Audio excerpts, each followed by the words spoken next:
35, 18, 32, 31, 4, 49.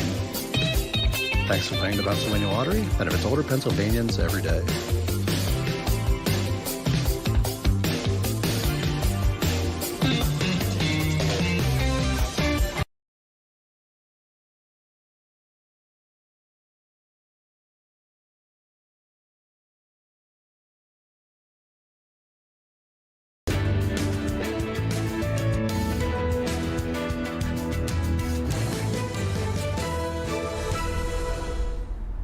Ooh, I like that new introduction. I hope you like it too. If this is your very first time with us on Philadelphia Live, you are in for a treat. First of all, my name is Judea Murray. We are going to talk about so much on this live interactive news program. So yes, we're going to be talking about news, some of the biggest headlines that are happening here in Pennsylvania, New Jersey, Delaware. We're also going to expand it a little bit. I want to talk to you about the biggest national headlines. You probably heard there was a new bit that we need to talk about with the Iran war. Our president spoke earlier today. We'll be listening into a couple of parts of what he had to say later on. It's also a big night in sports. I think the Phillies are playing tonight. We also know the Flyers are playing.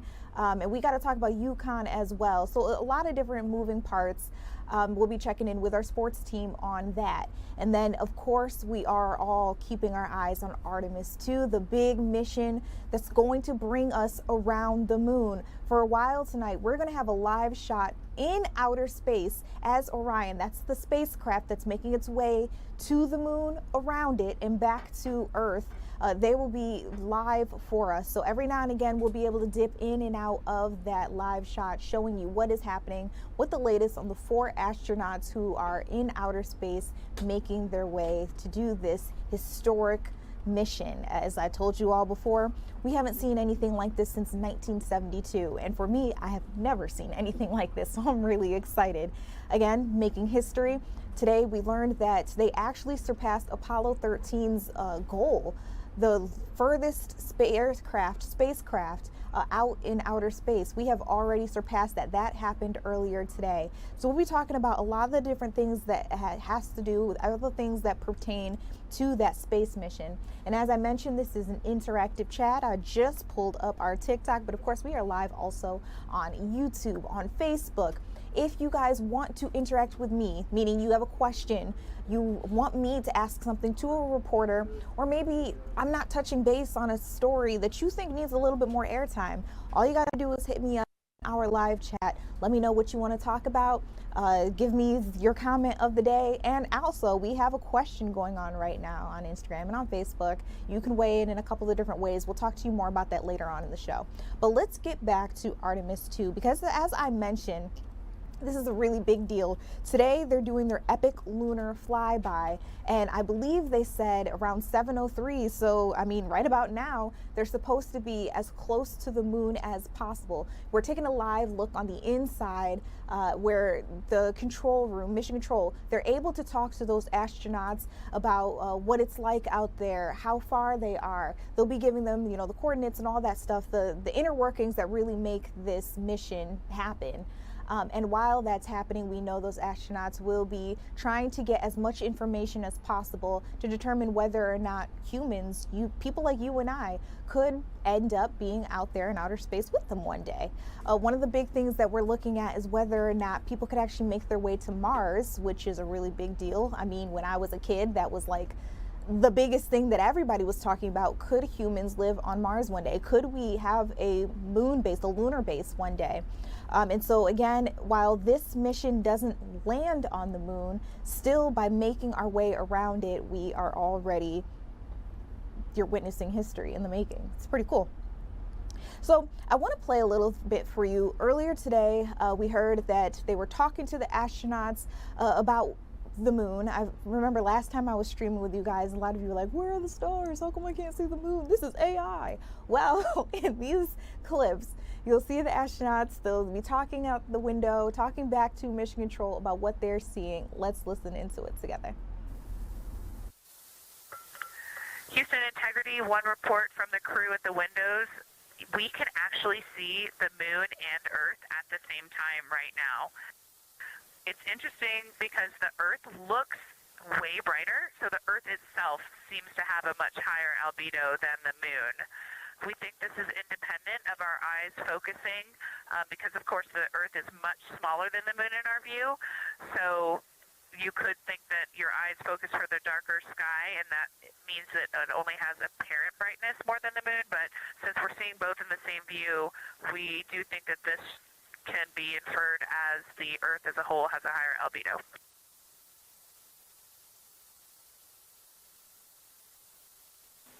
Great observation, Christina, and reminder that as you're starting to look for those subtle color and albedo variations on the moon, the relatively bright albedo Earth might make those a little bit difficult, but as your eyes continue to adjust, we expect you to start to see more nuance on the moon. Thanks.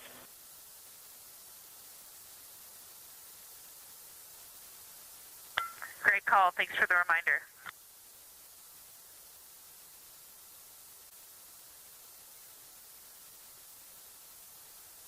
Science Farm Integrity. We have a sit rep.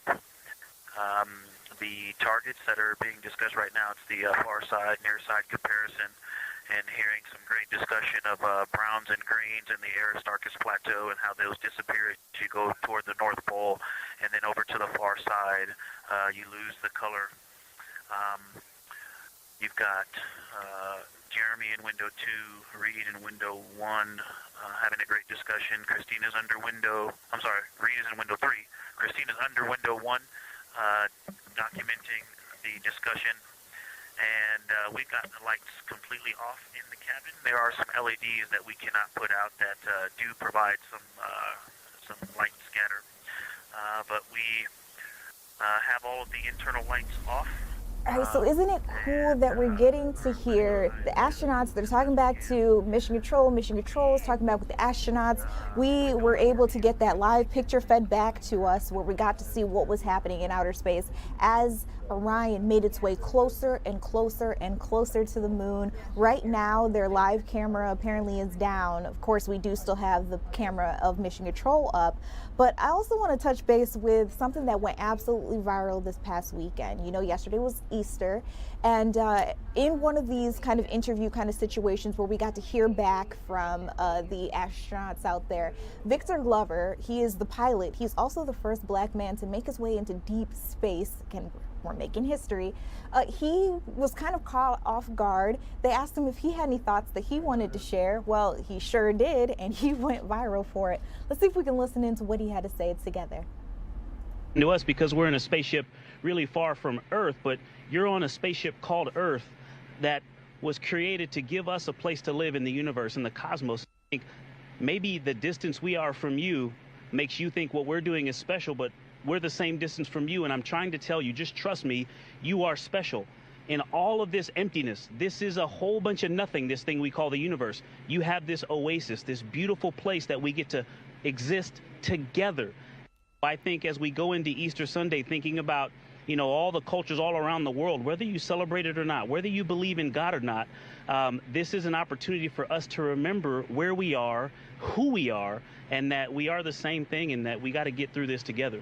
You know, I don't have anything prepared. I'm glad you brought that up, though. I think these observances are important, and as we are so far from Earth and looking back at, you know, the beauty of creation, so as that video loops itself around, I mean, like I said, that went viral. A lot of you guys were really touched by what he had to say, and not to mention that, again, he is the first black man to make his way into deep space. We also know the first woman is also on that aircraft. We also have an astronaut joining us from Canada, so he's not a NASA astronaut. He's from the Canadian agency. And so it's all really cool. I'm taking a look at our live stream, our chats, and of course you guys still are not convinced. We hear, yeah, live cam is down. I mentioned that the NASA camera that's showing outer space as they make their way to the moon is down. They said for about 45 minutes it was going to be down. But we have a camera that's inside Mission Control where they're still talking to those astronauts, which is pretty cool. Every now and again, when we can, we'll let you listen in. And then, of course, when those live pictures do come back up, and it should be as we are coming away from the moon, so we should still be able to see it.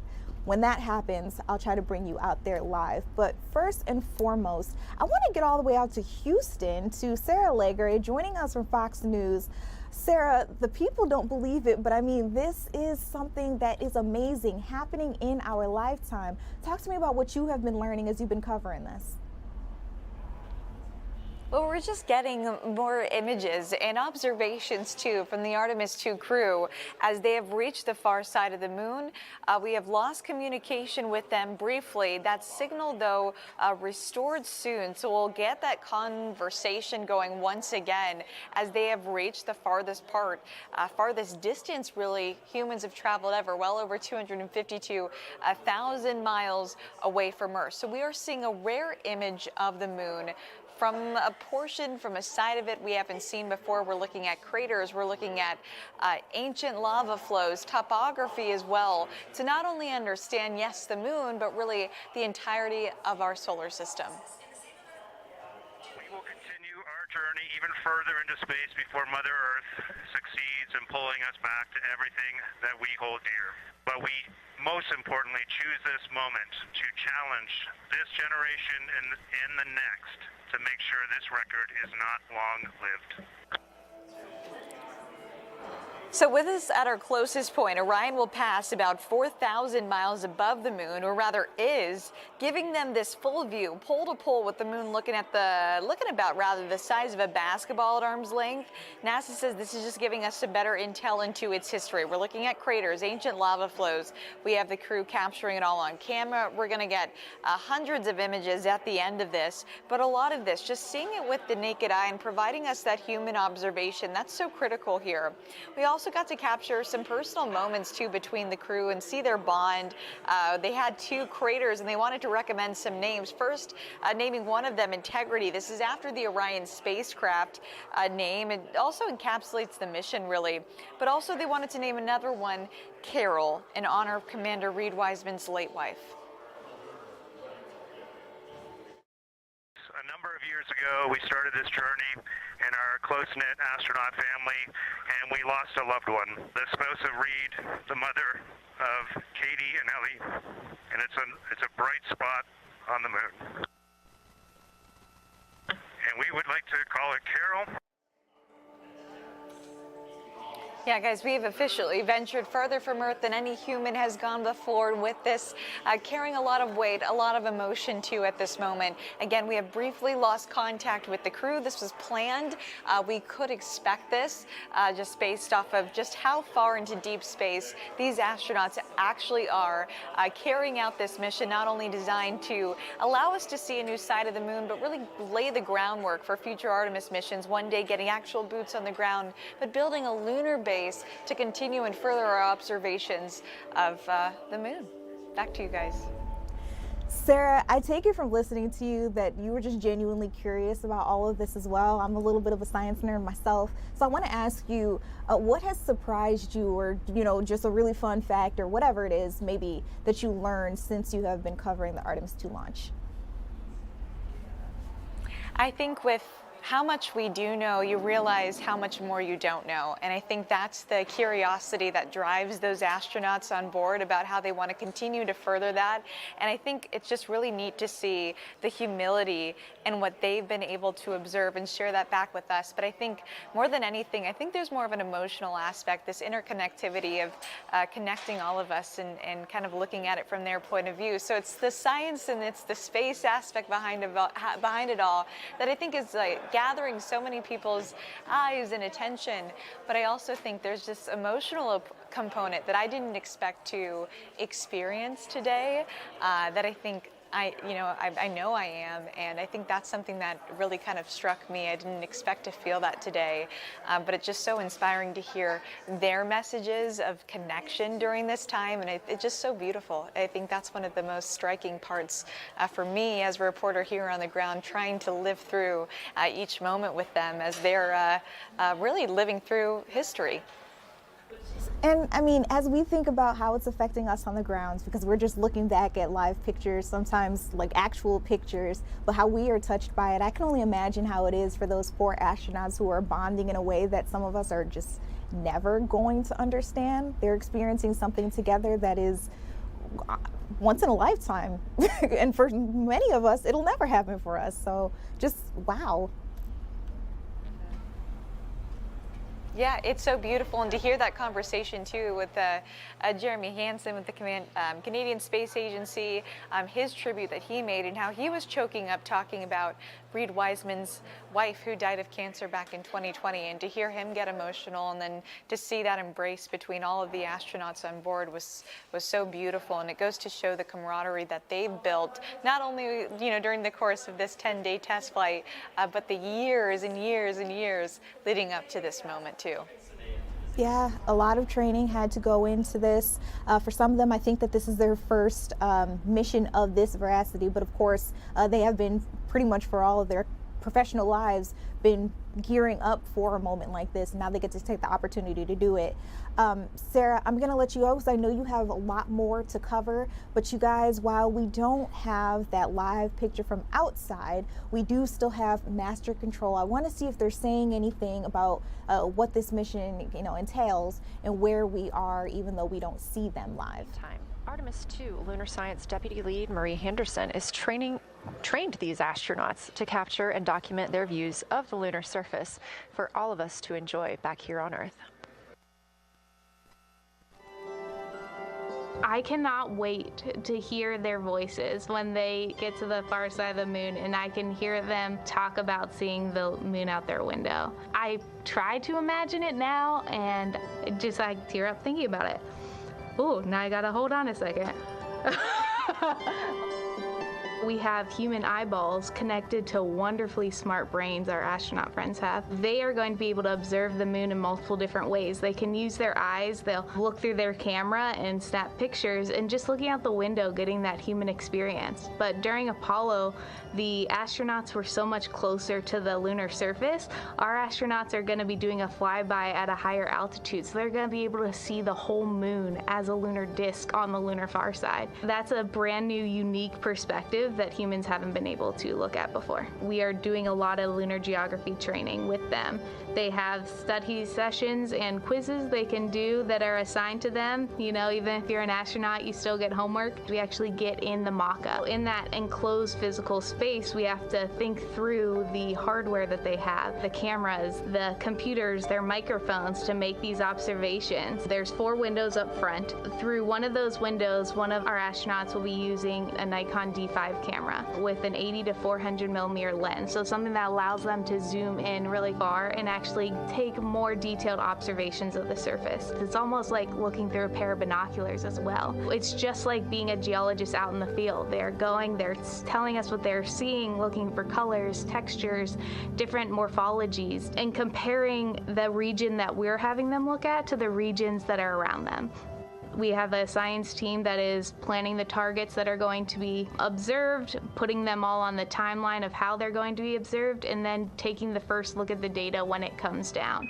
The Apollo astronauts were only on the moon for 300 hours total, and they only went to the equator. That's like going to places that were safer landing sites, and they only saw so little, 300 hours total. And so we have so much more to explore and so much more to learn, and we are the beginning of the next generation that gets to start being a part of these discoveries. Guys, this is so cool as we learn a little bit more, as we get even closer to the moon and on our way back from it.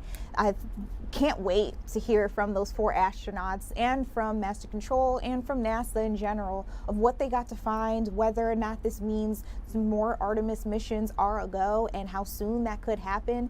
Again, we're making history, and I'm really excited to be able to share it with you all. All right, don't go anywhere, because when we come back, I want to bring you a little closer to home about some big things that are happening. You may have heard that 2 firefighters local to Pennsylvania were killed, and now a man from New York City is being charged with a crime in relation to it. We'll get out to our Shawnette Wilson in just a little bit to learn a little more.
But for those of you who live out in Berks County, you probably heard a whole lot about this, but I want to introduce this to those of you who have no idea.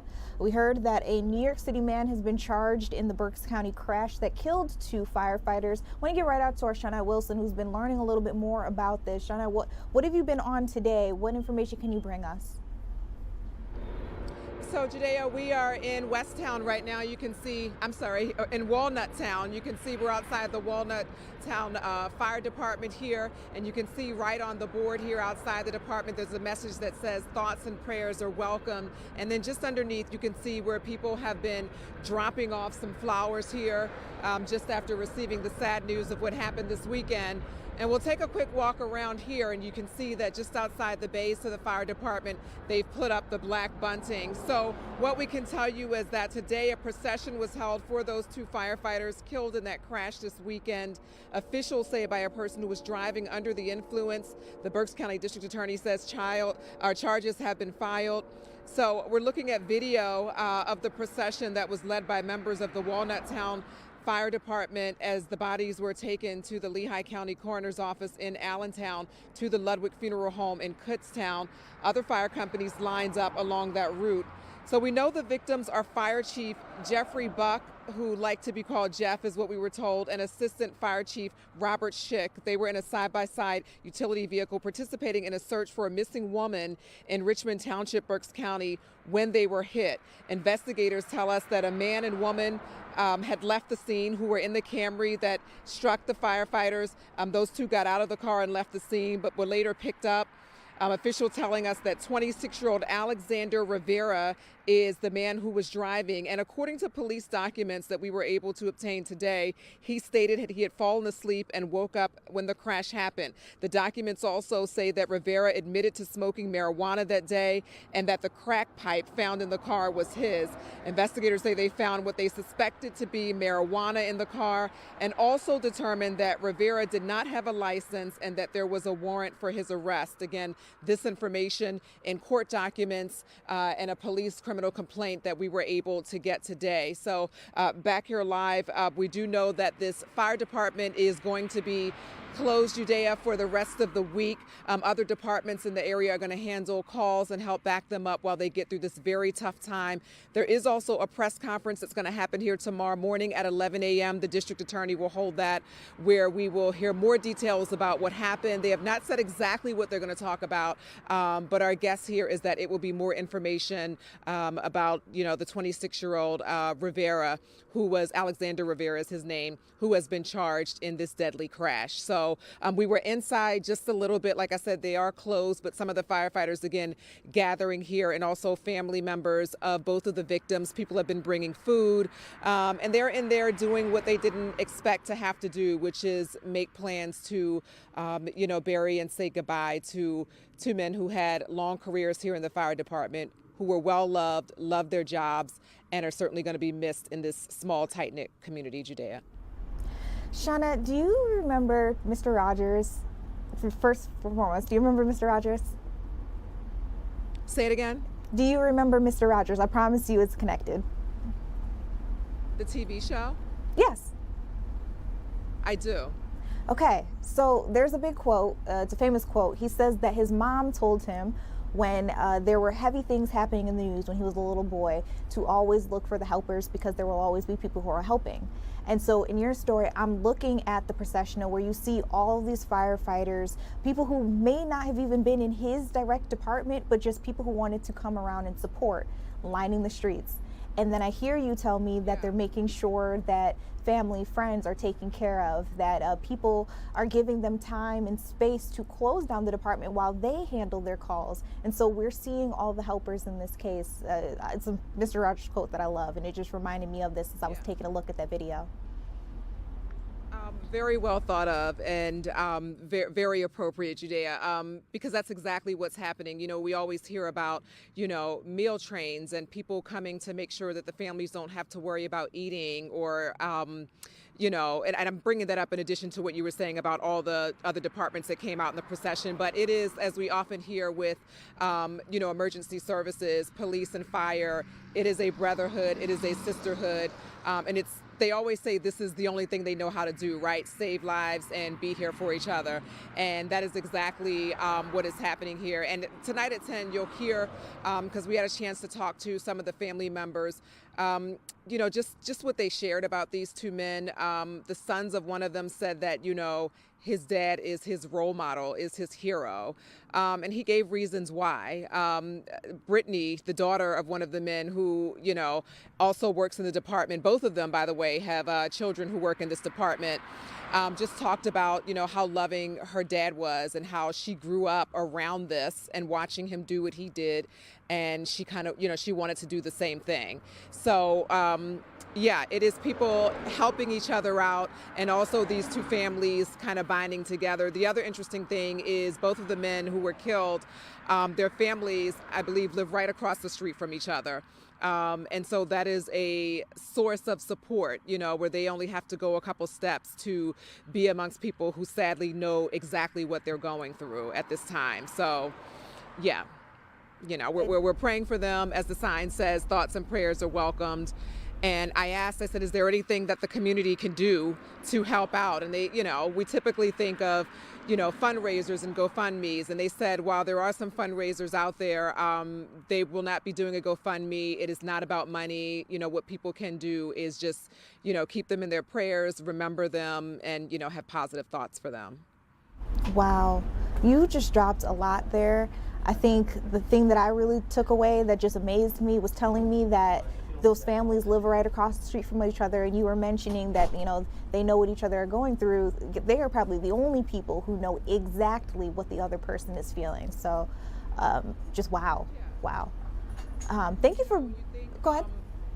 Go ahead. No, that's okay. I was going to say that, the other tough part, I think, with the emotions here is that, they always think that, you get a call as a firefighter and it's going to be what? It's going to be a fire.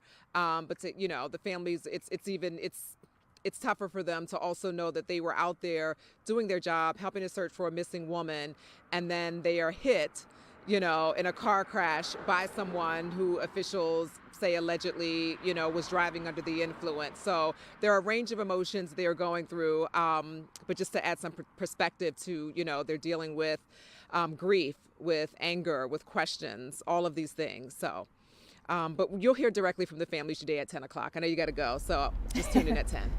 Thank you so much for bringing this to us, and we will definitely be keeping an eye out at 10 o'clock. Remember also, you guys, you can go on the Fox Local app to learn a little bit more about everything that we're getting on this particular story. While it's a story to us, these are real people's lives and real families who are grieving at this moment in time. So again, 10 o'clock is when you'll hear the latest from Shawnette. Thank you. All right, you guys, we are going to take a quick step back, but I do see before we go on out, we do have that live picture back from Artemis 2. We'll take a look at it and we'll be back with them, those astronauts out there in outer space on their way to and around the moon when we come back.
Hey guys, welcome back to Philadelphia Live. We are taking a look now. They every now and again are giving us live images from outside of Orion. This is the Artemis 2 space launch that you guys got to see from Florida. Now we are in outer space. We actually have made our way to the moon, and we believe the crew is making their way around it. At any point in time, we should be getting a live shot back on the outside of it. I'm actually, and they just took it down. I was about to bring you guys out to, if we can try to pull it up in one of our boxes. ELC2 seems to keep flickering in and out of a live shot. And of course now it's down again. You guys, I'm trying for you. If we get that back up, we will try to bring it out to you. It's pretty cool, but it is, you know, hit or miss. That connection all the way in deep space is not that great. But I will tell you real quick, I was just listening into Master Control, and they said that on day 10 of this mission, they will be making a splashdown in the Pacific Ocean. So just in case you were wondering where in the world they were going to land, they're saying the Pacific, somewhere in the Pacific Ocean. They also said that soon we will be seeing a solar eclipse, and this is going to be the first time that human beings get to see the eclipse from outer space. The astronauts, you're taking a live look now. You can see it's gritty. The connection is not great, but we're trying our best to get it for you guys. They say the astronauts will be wearing those eclipse glasses in order to see it. And wow, okay. Remember, you guys were asking me about stars? If you look very closely, you can see them coming in and out of the frame. And I'm not tripping, right, guys? Yeah. So you guys asked and you shall receive. There it is. All right. Earlier today, if you guys got to listen in, the President of the United States addressed the nation. This is after we knew that a fighter jet, a jet, was shot out of the sky in Iran, and unfortunately Americans were on that aircraft, and we got to know that one of those people, they were rescued. And so President Donald Trump talked a little bit more about that rescue mission, what it took. We're going to hear now from the CIA and Pete Hegseth, our Secretary of War. It's a privilege to be here with you today to share what we can about this exceptional mission and to recognize the ingenuity and bravery of those who executed it, as well as the leadership and resolve of the president who ordered it. One thing that has been clear to me in this role is that the flawless military operations that the Department of War is known for are hostage to flawless intelligence. We saw that in the skies over Iran in Operation Midnight Hammer last summer. We witnessed it in Venezuela during Operation Absolute Resolve. We've seen it against the cartels in the Western Hemisphere, and we're seeing it every day in Operation Epic Fury, including this mission to rescue an aviator buried deep behind enemy lines. Because it is the unique tradition of the U.S. Armed Forces that we leave no man or woman behind, this was a no-fail mission. That was the spirit in which the president put us to work, and we were determined not to let him down or our airmen down. As an agency, the CIA possesses unique capabilities that only the president can deploy.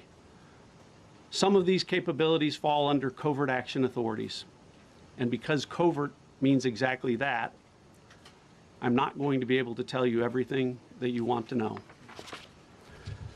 At the president's direction, we deployed both human assets and exquisite technologies that no other intelligence service in the world possesses to a daunting challenge comparable to hunting for a single grain of sand in the middle of a desert. This was also a race against the clock, as it was critical that we locate the downed aviator as quickly as possible, while at the same time keeping our enemies misdirected. For that reason, in addition to the human and technical assets deployed by the president to find our airmen, CIA executed a deception campaign to confuse the Iranians who were desperately hunting for our airmen. On Saturday morning, we achieved our primary objective by finding and providing confirmation that one of America's best and bravest was alive and concealed in a mountain crevice, still invisible to the enemy, but not to the CIA. That confirmation was relayed by Secretary Hegseth to the President, and the operation quickly moved to the execution phase. Following the successful exfiltration on Saturday night, our intelligence reflects that the Iranians were embarrassed and ultimately humiliated by the success of this audacious rescue mission. When the President asked me to lead the CIA, he made it clear: get back to basics, no politics, no agendas, tackle the hardest problems, and execute the toughest missions. This President is about results, and now that's what his CIA is about too. The professionals at the agency and at the Department of War deserve immense credit for their flawless execution during this daring mission. Their skill, creativity, and courage are unmatched on the battlefield wherever they step. But none of that matters, and all of that is wasted without a president with the political courage to put them into action. Mr. President, I've had the privilege of seeing you act with political courage in the best interest of the United States up close on a daily basis, and I'm grateful that this successful mission has given the American people a window into that as well. The Secretary and Chairman will tell you that our service members' confidence is boosted by a Commander-in-Chief who has their back the same way they have yours. And I know that the confidence of CIA's officers is boosted by the knowledge that their work is informing a president who's not afraid to make the hardest decisions when the stakes are highest. And to the American people, your confidence should be boosted by knowing that the security of the nation is in the hands of a president who's willing to take on problems that have confounded both sides of the political aisle for nearly half a century. It is an honor to serve under a leader who just proved that you can believe him when he says, no matter what, we will leave no one behind. We will come for you. Thank you. Thank you. Oh, sure. Well, John, thank you for the collaboration of the CIA as well. Incredible and ongoing partnership. Ladies and gentlemen, fellow Americans, and especially the brave warriors in our armed forces, over this Easter weekend, the United States military has once again proved why we possess the greatest fighting force the world has ever known. In two extraordinary combat search and rescue operations deep inside enemy territory in Iran, our warriors executed missions of breathtaking skill, courage, and precision. When our warriors are unleashed, as this president has allowed them to be, they are unstoppable. When American airmen were down behind enemy lines, our forces and our president did not hesitate. Special operators supported by elite air crews and intelligence professionals moved swiftly and decisively into treacherous mountain terrain under the constant threat of Iranian forces closing in. Ultimately, it was an impotent Iranian threat. And today, as the CIA director mentioned, Iran's military, and we know this, is embarrassed and humiliated, and they should be. Now, these are not routine operations. They were high-risk, high-stakes missions conducted in the heart of enemy territory. This was not just barely into Iran. This was deep into Iran, involving coordinated strikes to suppress threats, deception tactics to protect our teams, and full synchronization across air, ground, and special operations. The Iranians are still asking themselves right now, how did the Americans do this? One downed airman evaded capture for more than a day, scaling rugged ridges while hunted by the enemy. When he was finally able to activate his emergency transponder, his first message was simple, and it was powerful. He sent a message: God is good. In that moment of isolation and danger, his faith and fighting spirit shone through. You see, shot down on a Friday, Good Friday, hidden in a cave, a crevice, all of Saturday, and rescued on Sunday. Flown out of Iran as the sun was rising on Easter Sunday. a pilot reborn, all home and accounted for, a nation rejoicing. God is good. Despite incoming fire and unforgiving conditions, our troops brought every American home. No American lives were lost. We lead, we win. So God bless our troops, God bless President Trump, and God bless the United States of America. Thank you. Now, despite that attack that they were just talking about and the rescue that came after it, we're hearing from President Donald Trump that he still believes Operation Epic Fury is a complete success. In fact, he says that he fully expects Iran to comply with that deadline to open the Strait of Hormuz, and if they don't, they only have to pay. And so I want to get right on out to Kaylee Schuyler, who can walk us through the latest that we are learning in this. Kaylee, how is President Donald Trump responding? Well, this afternoon, President Trump told reporters that Iran is negotiating, but their latest proposal still isn't good enough. He says if Iran doesn't open up the Strait of Hormuz by tomorrow night, the U.S. will hit the country's major infrastructure. And on True Social, President Trump is calling it Power Plant and Bridge Day. We'll see what happens. I can tell you they're negotiating, we think, in good faith. We're going to find out. We're getting the help of some incredible countries that want this to be ended because it affects them also. A lot of people are affected by this.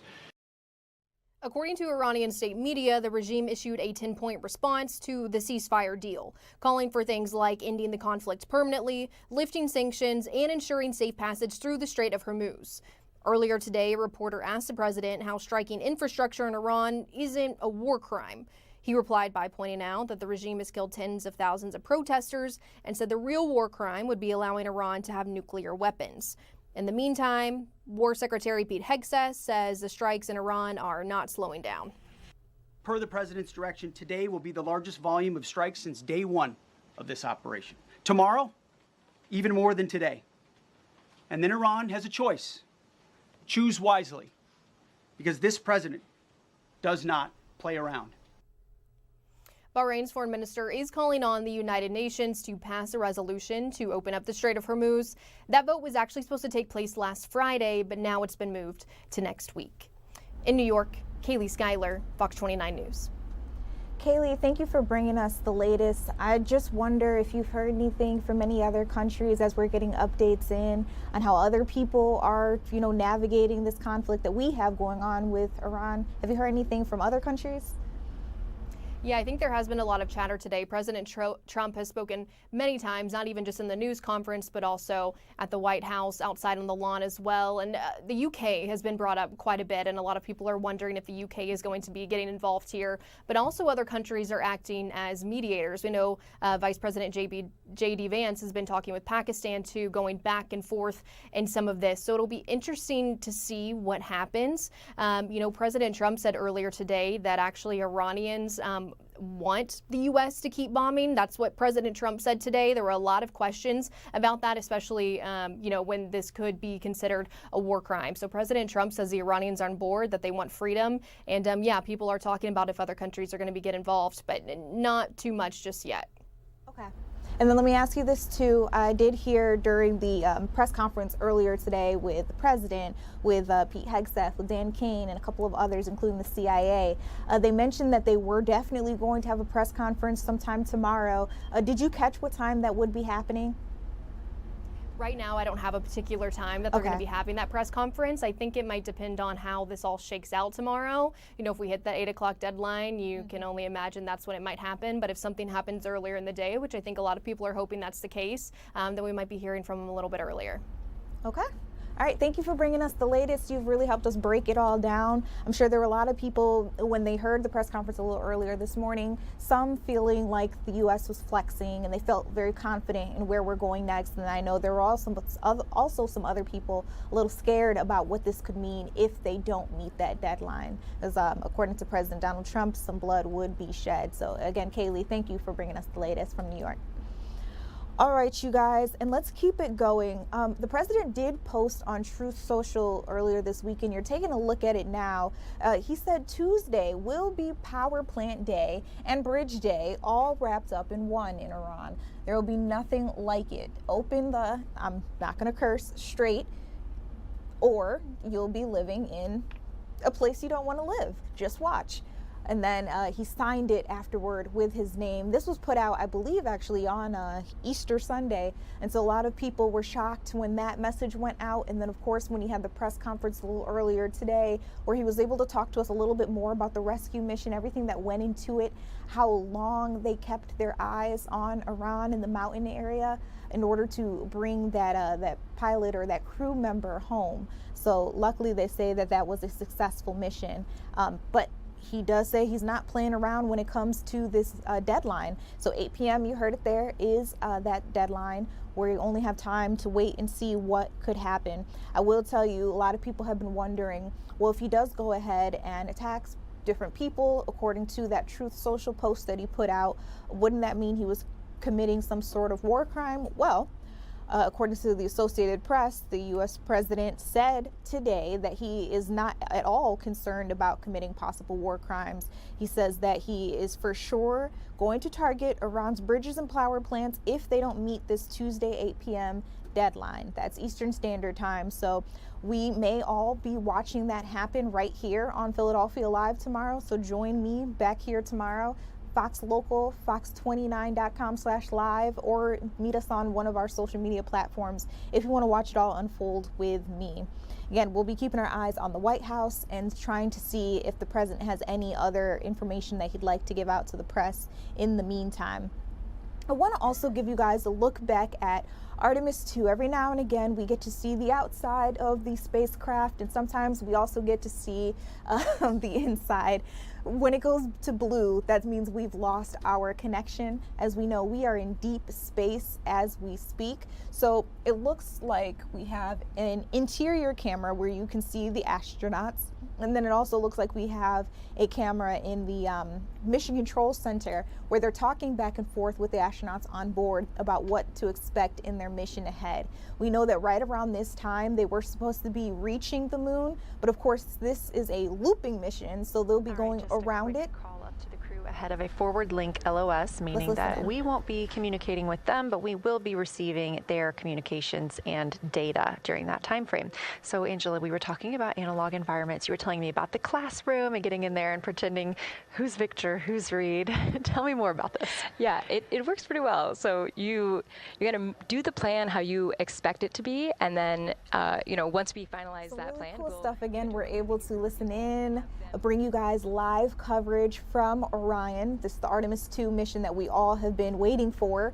A really exciting moment of history where it hasn't happened since 1972 that we made a mission like this to the moon. And we also know that we are taking the first black man, the first woman, a Canadian astronaut to this point in space with us. So again, you're taking that look on the outside of Orion, and then every now and again we're able to bring you inside the control room where you can hear them talking back and forth with the astronauts.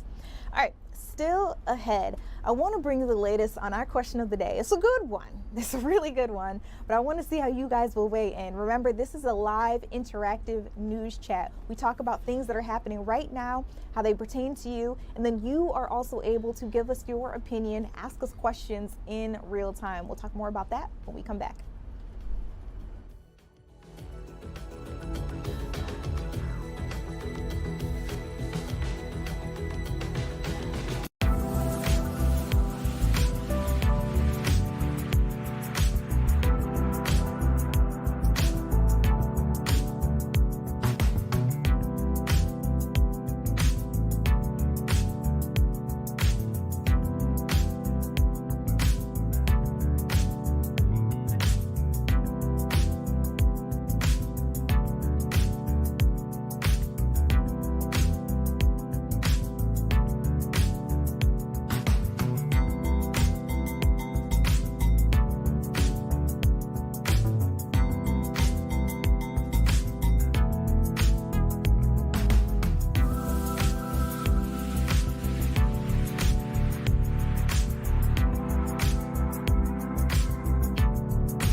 Hey guys, welcome back to Philadelphia Live. I'm Judea Murray. I brought Jake Leonard up to the desk with me. Jake, you always bring us all things trending, everything that everybody's talking about. But first I gotta bring something to you. I need to understand, and hopefully you guys will answer me in the comment section, why do you not believe that this moon mission is real? Yes.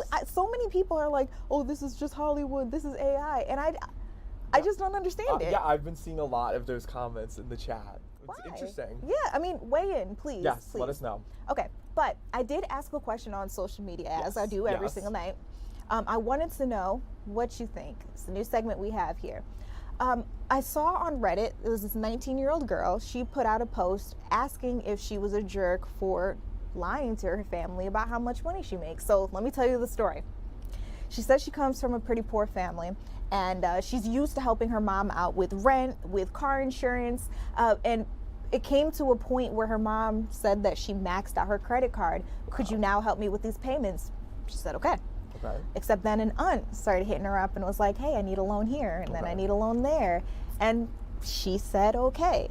But apparently her grandmother pulled her to the side and was like, hey, maybe you shouldn't tell family how much money you're making and how much money you're saving. And so she stopped. But then aunt and mom see a bank statement up on her computer. Yeah, they see a bank statement up on her computer, and now they're like, oh my goodness, why have you been lying to us? Why did you tell us this? You could have been helping us out so much more. And so she's asking now, this 19-year-old girl, am I a jerk for lying to my family about how much money I make? I want to know what y'all think. So first off, on our Instagram, if you're not following, please do, Fox29 Philly. I reposted you telling that exact story and asked people what you think. Everyone is on the girl side. Okay. A lot of people are agreeing with her. Someone just said, yes, stop letting your family use your money. So people are generally on the girl side. Now it is interesting because I kind of made it into a more broad question for a go vote, which you can vote on fox29.com/go vote under the Fox Local tab. We asked, do you share your finances with your family? You know, like this girl situation. She began to share her finances, but then quickly learned not to. So thanks, Grandma. Thanks, Grandma. We asked the people, and so right now, yes is in the lead, 84%, and no is at 16%. So I think it's very interesting because it's winning in the go vote, but on socials, people are generally saying no. So this person says, well, are we talking about spouse and kids? Are we talking about siblings and parents? I would never give anything to my siblings. So I guess maybe if it was kids, because someone else said yes, my daughter and my sister. So siblings, yes. But then on Instagram, people are just saying nope. So absolutely not. Yeah, they have been hitting up my post too, letting me know how they feel. And let's see. Their poor financial decisions is not her responsibility, which goes back to, yeah, your failure to plan does not, what is it, like constitute an emergency for me? I've heard that saying. That's what that made me think of. One more. It's one thing to help, it's another thing to enable a situation. And then they go a little religious. They say God helps those who help themselves. Okay, interesting. All right. So people are definitely talking about this. This is getting them going. So you guys definitely should weigh in. Again, we've got our go vote up for you all. Can you give the link one more time? Yes, fox29.com/go vote. You can find it under the Fox Local tab. Okay. Or find us on social media and you can weigh in there as well. Yes. All right, now what is Philly talking about tonight? So this is kind of a crazy story. It's posted on our web. It's also on social, so you can learn more details. But basically, there was a former surgical technician who was exposed for stealing approximately $2.5 million in medical supplies. So this happened at a Camden hospital. Yes. Isn't that crazy? So it happened between December 2024 and July 2025. So Staub allegedly stole a large volume of medical supplies. So it was like all these like bone graft devices, and the only reason that she was like found out is because they noticed things were going missing. They noticed they were receiving like orders for all this equipment that they're like, I thought we already had that. And they looked at the surveillance footage and they saw her going into her shift with an empty bag and leaving with a bag full of stuff. And that's how she was exposed. not caught on surveillance Yes. with 4K people. Yes. Just in this day and age, just expect that there is always a camera, there's always a microphone. Yes. And you're always live. Just expect that. Yes. But, Yeah. So wow. December 2025, detained by hospital security. They obviously call her and the Camden County Sheriff's Office because she tried to leave the building with more stolen stuff, and they got her. So Girl, what yeah. is enough? Yeah, so she was obviously fired following this whole thing, and she was officially charged on April 1st. So But it wasn't an April Fool's joke. no, she wasn't. Yikes. Yeah. Well, So- you know, all this we will say, these are alleged crimes. Yes, Yes. they see her on surveillance, Right. but she does have to have her day in Yes. court. But my goodness, 100%. you have been a busy woman. Yes. Okay, so I can understand why everybody's looking for that one. It's up on our website right Yes, now. it's on our website. We posted about it on Instagram. You can always click the link on our bio to get more details. So check it out. Wow. All right. Well, Jake, thank you. Thank you. And I hope you guys do interact with our question of the day, that what you think segment. I'm trying to see if anybody has said anything in our live chat just yet. Ooh, AJ says no, she doesn't owe them any money. She says that's her money. AJ, thank you for weighing in. All right, and then we've got This Is Vibey too. Thank you. We try to bring you the vibes here on Philadelphia Live. All right, still ahead. I want to bring you guys some more big news. We know that Artemis 2, the Orion spacecraft, is making its way through deep space. Right now, they're on a mission to loop the moon and then come back to Earth. We'll be checking in with those astronauts and with our Sarah Allegre when we come back.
Hey guys, welcome back to Philadelphia Live. I'm Judea Murray. There's so much that we need to talk to you all about, starting with Artemis 2. So Orion is making its way through deep space as we speak.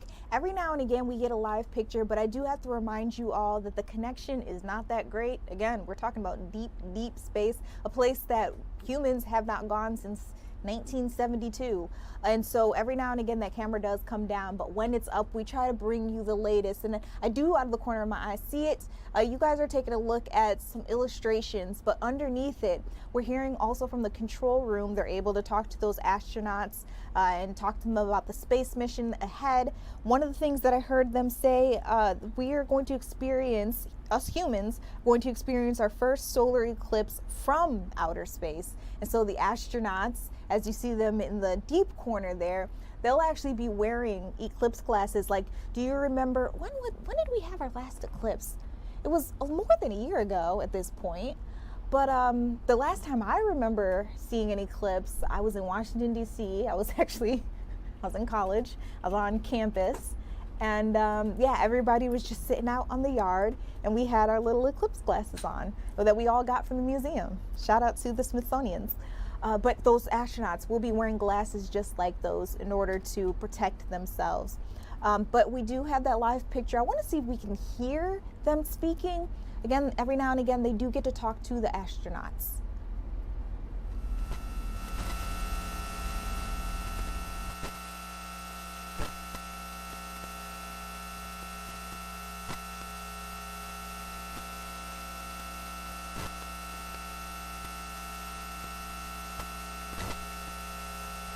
All right, it looks like they're not chatting just yet, but soon we're going to have a live report from Sarah Allegre. She's joining us from Fox News. In a little bit, she'll be able to talk to us more about what this mission really means, what the astronauts got to do today, and we'll also touch base on some of the things they've been doing in the past.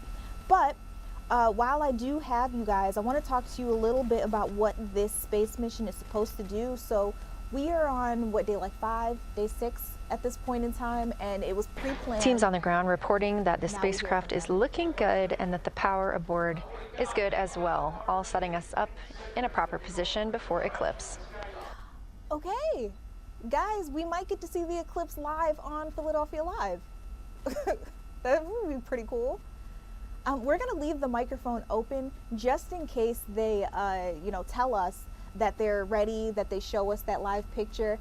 I see on our third camera, we have an outdoor shot, an exterior shot, if we're able to show the people that one. It's not great for you all to see, but you can see the bright light coming from the right side of the screen.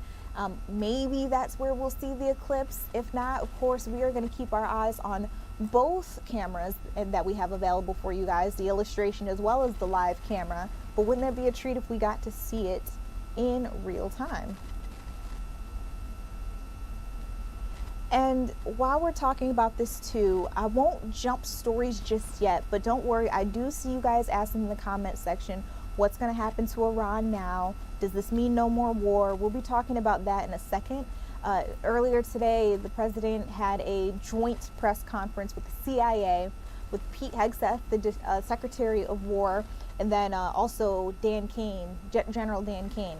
And they were able to talk a little bit more about what's still ahead. But I can tell you all, while we're keeping our eyes on Artemis 2, I can tell you all that he said that he definitely will be having a press conference tomorrow, because, tomorrow was supposed to be the deadline for Iran to reopen the Strait of Hormuz, where we know many of the world's powers have been getting their oil, their fuel, all that delivered through that The channel. crew is in a little break during our flyby coverage for today. They will resume their flyby momentarily in about 30 minutes once they get into their observations during that solar eclipse. Now, the moon is our nearest celestial neighbor, orbiting Earth at less than 250,000 miles on average. When our astronauts venture there for future Artemis missions, they'll target landing sites near the lunar South Pole. There, ancient rocks, minerals, and trapped water ice will not only provide resources for human explorers, but they may also contain clues to the formation and evolution of our planet and the solar system.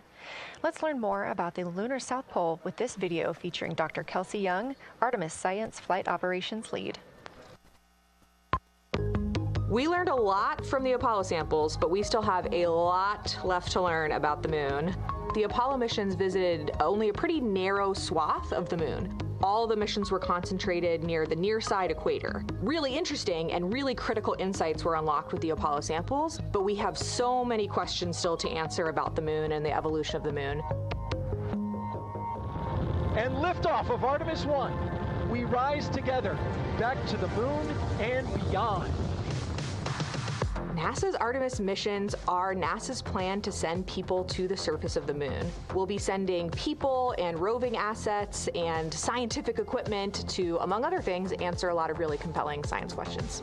Scientists have a lot to learn about the moon. It's our nearest celestial neighbor here to Earth, so what the moon has experienced, we've experienced. Except here on Earth, we have things like plate tectonics, oceans, forests, people that erase the rock record. Whereas on the moon, that whole record of our planet's history, of the moon's history, is just kind of waiting there at the surface for us to explore.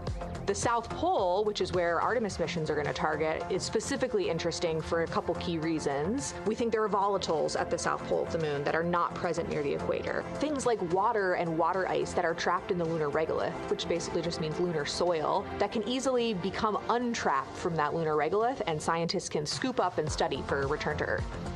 The lunar South Pole is a really exciting scientific target, and it also comes with some challenges for operating. For example, the lighting environment will change drastically within the course of one mission, and even over sometimes the course of one spacewalk. So preparing the crew members, preparing the hardware that we're sending to the moon, and preparing the mission control teams is really, really important. The South Pole Aitken Basin is particularly exciting. We think it's one of the oldest and largest impact basins in the solar system. And if we can get the right rock from the South Pole Aitken Basin and bring it back to our labs here on Earth, we can use that sample to constrain the entire evolution of our solar system and really understand the timing of how the moon and our planet and the entire solar system evolved.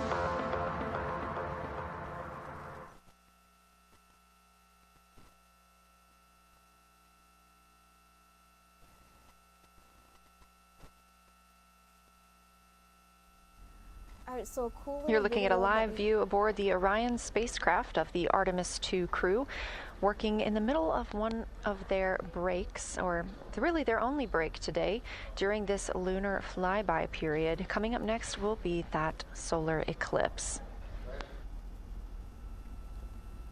Okay, so you just heard it there, that soon we will be seeing that solar eclipse, and we definitely want to bring it out to you live. So of course, when that happens, we will put this camera right back up, and hopefully we'll have that exterior shot as well, so we can experience it with them. This will be the first time that humans, whether it's them out there in outer space or even us, get to see a solar eclipse from outer space, not here on Earth just looking up at the sky. So it's pretty cool.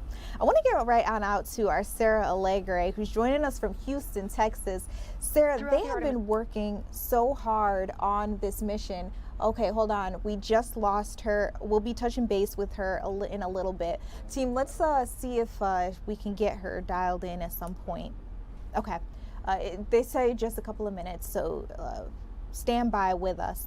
But anyway, they were telling us a little more about that solar eclipse, and I was telling you all that it's going to be the first time that we see something like that happen, us humans getting to see that from outer space, so it is a pretty big deal.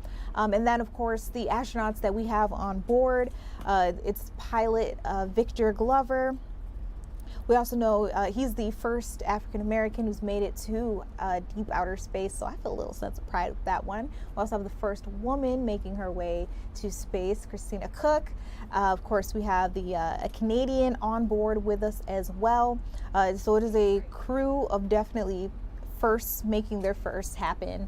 And this is all happening live as we speak. You're taking a look there at some of the pictures from the inside of Orion, the spacecraft for Artemis II. All right, you guys, let's see if we can get her back. Okay, Sarah Allegre is joining us live now from Houston, Texas. Sarah, you have had a very busy day covering this, and it seems like all the action is about to happen any moment now, but walk us through what's exactly happening here. Well, thank you so much for your patience in waiting with me, but so much has unfolded. We lost communication with the crew that has since been restored, and now we're hearing new observations from them come in. They witnessed that solar eclipse as well. They saw visuals of not only the moon up and close, but they saw Earth. They're looking at Mercury, Venus, Mars even, and then we're going to get those images later on. So we're excited to see that. They've been looking at craters very closely, volcanic lava formations as well, topography that's going to help them decide, hey, where do we want to one day put boots on the ground with the future Artemis missions? That's coming up in 2028. Then eventually starting to build that lunar base, and then, hey, taking it one step further, getting us to Mars as well. So it's been great to hear from them. They seem in very good spirits and continuing to not only inspire us with messages of science and what they're uncovering as they kind of color commentate visual by visual of what they're seeing with the moon and all the geology surrounded by it, but also the message of hope and connectivity and joy as they are history in the making.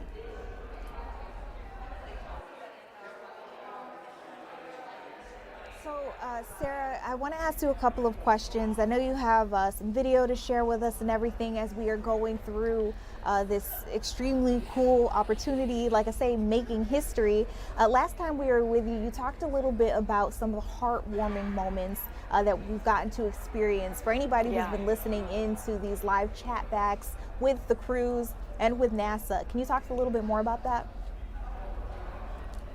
Yeah, and that's been one of my favorite parts about covering this. You know, we heard from astronaut Jeremy Hansen earlier. He's a crew member. He's with the Canadian Space Agency, and they were, he spoke briefly after we broke that record from Apollo 13 set back in the year 1970, surpassing that distance, 250,000 miles. Further than that is what we reached today. And so we heard from him after, and he also took a special moment to name 2 craters that have since been unnamed. He wanted to give recommendations to NASA, and he said, one, they wanted to name the crater Integrity after the Orion spacecraft. This is what they've been traveling in, and this is really the essence of their mission. That's what embodies what they're doing during this 10-day test flight. But he also wanted to name a crater, and he called it a bright spot on the moon, and he wanted to name it Carol. And this was after mission commander Reed Wiseman's wife. She died of cancer back in the year of 2020. And so while he was saying this, you could hear his voice choke up. You could hear his voice crack. He's speaking on behalf of his friends, saying, hey, we want to do this in honor of not only Commander Reed Wiseman, but honor his family, honor his wife, honor his children. And I think in those moments is where you really see the raw essence of humanity. And that's what these missions are about too. It's, yes, the scientific discovery, the space race as well, and winning the space race. But it's about those deeper moments too. And we really saw that unfold this afternoon. Seeing Commander Reed Wiseman give him a hug, and they all just embrace. You see the rest of the crew members join in and have that group huddle. It just shows you how beautiful those relationships are. They're working in such close quarters. You have to have that good relationship. I mean, this is the size of a minivan, but I think it was so beautiful to witness. And I know here at NASA's Johnson Space Center, we're in the media room. We are watching these updates as they happen, and I think there was no dry eye at that moment. I think you just let yourself feel it, what they experienced, and I think you're not a part of it. You're just here reporting on the ground, but you do feel the weight of it all and the beauty of those relationships and what they're doing. Seeing them make history and also live out their dream is very special. We've gotten to see so many different moments. So you talk about the heartwarming ones there too. On the first couple of days of this mission, you probably remember it was like the biggest scandal on the internet with the toilet situation. So we've gotten to laugh at some of the moments too. Do you remember that? Yeah. Well, imagine that. Imagine that. You're in such close quarters.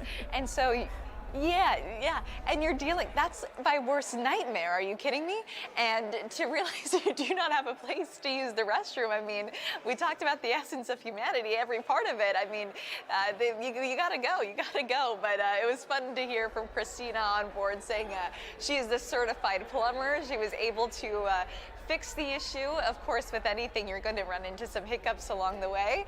Very happy to say that was since restored, but it just goes to show you the little things that we take for granted carry a whole lot of weight. But yeah, this mission is full of so many different storylines and dynamics. I'll say that us reporters, I don't think we're expected to draw upon, but that was a good lesson learned for me. Got to have an open mind with this kind of stuff. You can report on anything and everything. For sure. It also made me think there are a lot of jobs that I consider, oh, I don't need to do that. Somebody will always do it for me, like plumbing. But no, absolutely not. Because in a moment like this, Christina Cook actually had to fix the situation. So, you know, we all at some point have to work in other different capacities. And it's a good thing that everybody wears different hats on that aircraft. Yeah, absolutely. And I want to go back to what I heard you talking a little bit earlier too about, we were breaking records too, but also thinking about the people participating in this mission. I mean, we got the first woman, the first person of color, the first Canadian to ever reach low Earth's orbit, to go on this lunar mission. And so to experience that too, and to know that they're making history in that regard, I think is something truly special that so many Americans can connect with and really see themselves in. And so there's so many storylines and elements to talk about. I want to hit them all, but it feels impossible with all that they've done in the course of the past 6 days.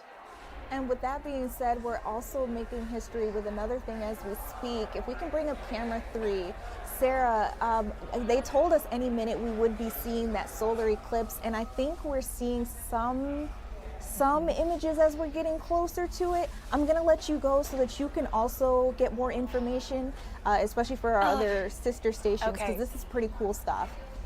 But for you guys out there streaming with us, we may potentially be seeing that solar eclipse or getting close to it. You guys got to see, it looked like the sun a little bit in the back, and then we had this kind of orb in the camera that is now turned completely dark.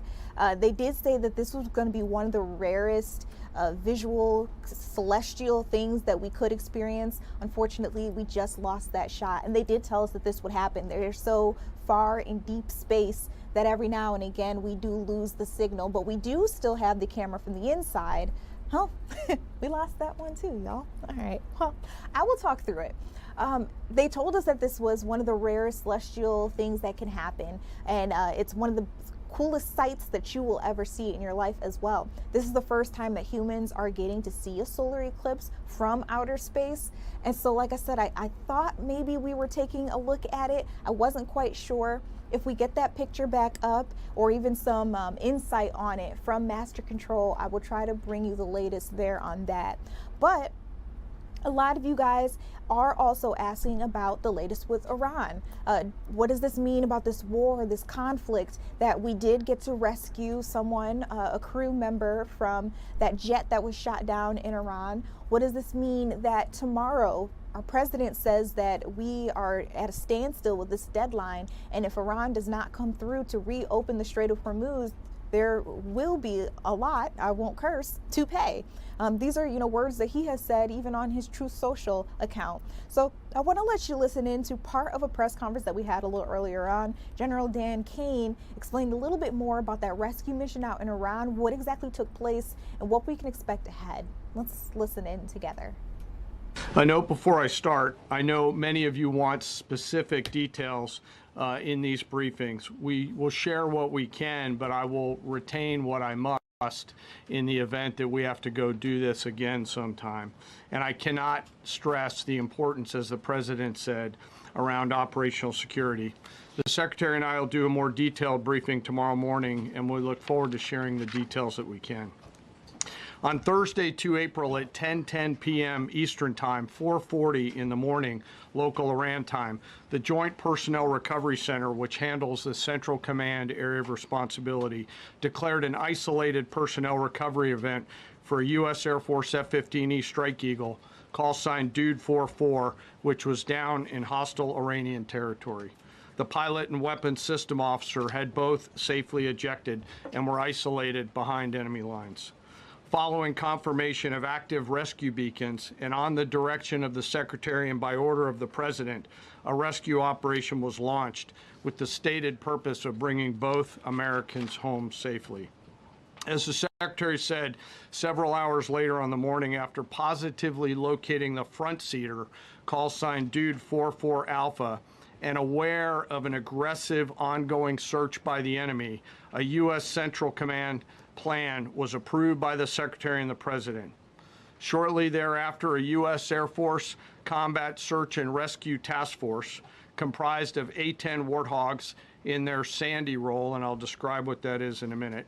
HC-130 Combat King IIs, HH-60 Jolly Green II helicopters, and Air Force Special Warfare Airmen, a package comprised of combat rescue officers and pararescueman operators, audaciously penetrated enemy territory in broad daylight to find, fix, and recover Dude 44 Alpha from behind enemy lines.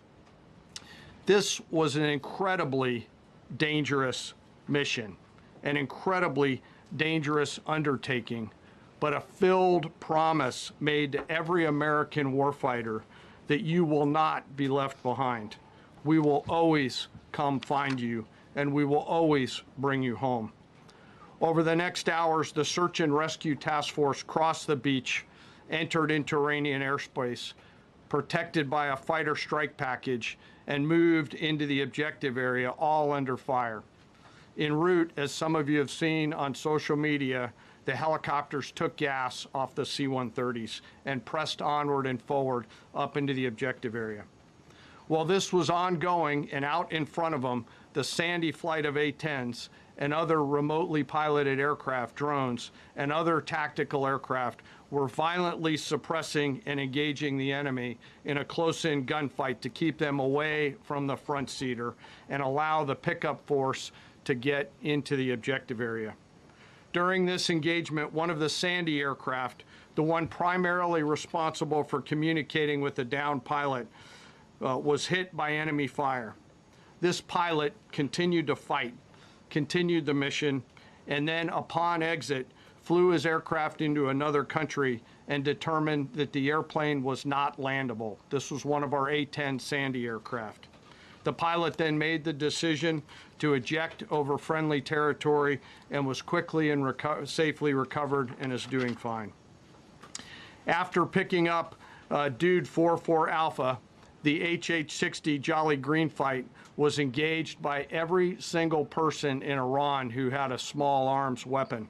And one of the aircraft, the trailing aircraft, took several hits. The crew sustained minor injury, and they are going to be fine. A note for those of you that do not know what a Sandy does. Named after the flight call sign that did this very mission in Vietnam, flying A-1 Sky Raiders and A-7 Corsairs, a Sandy has one mission: get to the survivor, bring the rescue force forward, and put themselves between that survivor on the ground and the enemy. They are committed to this. This is what they live for, and this is what they've trained for over many, many years. The A-10 force and the rescue force did a fantastic job rescuing Dude 44 Alpha. He was recovered Friday afternoon.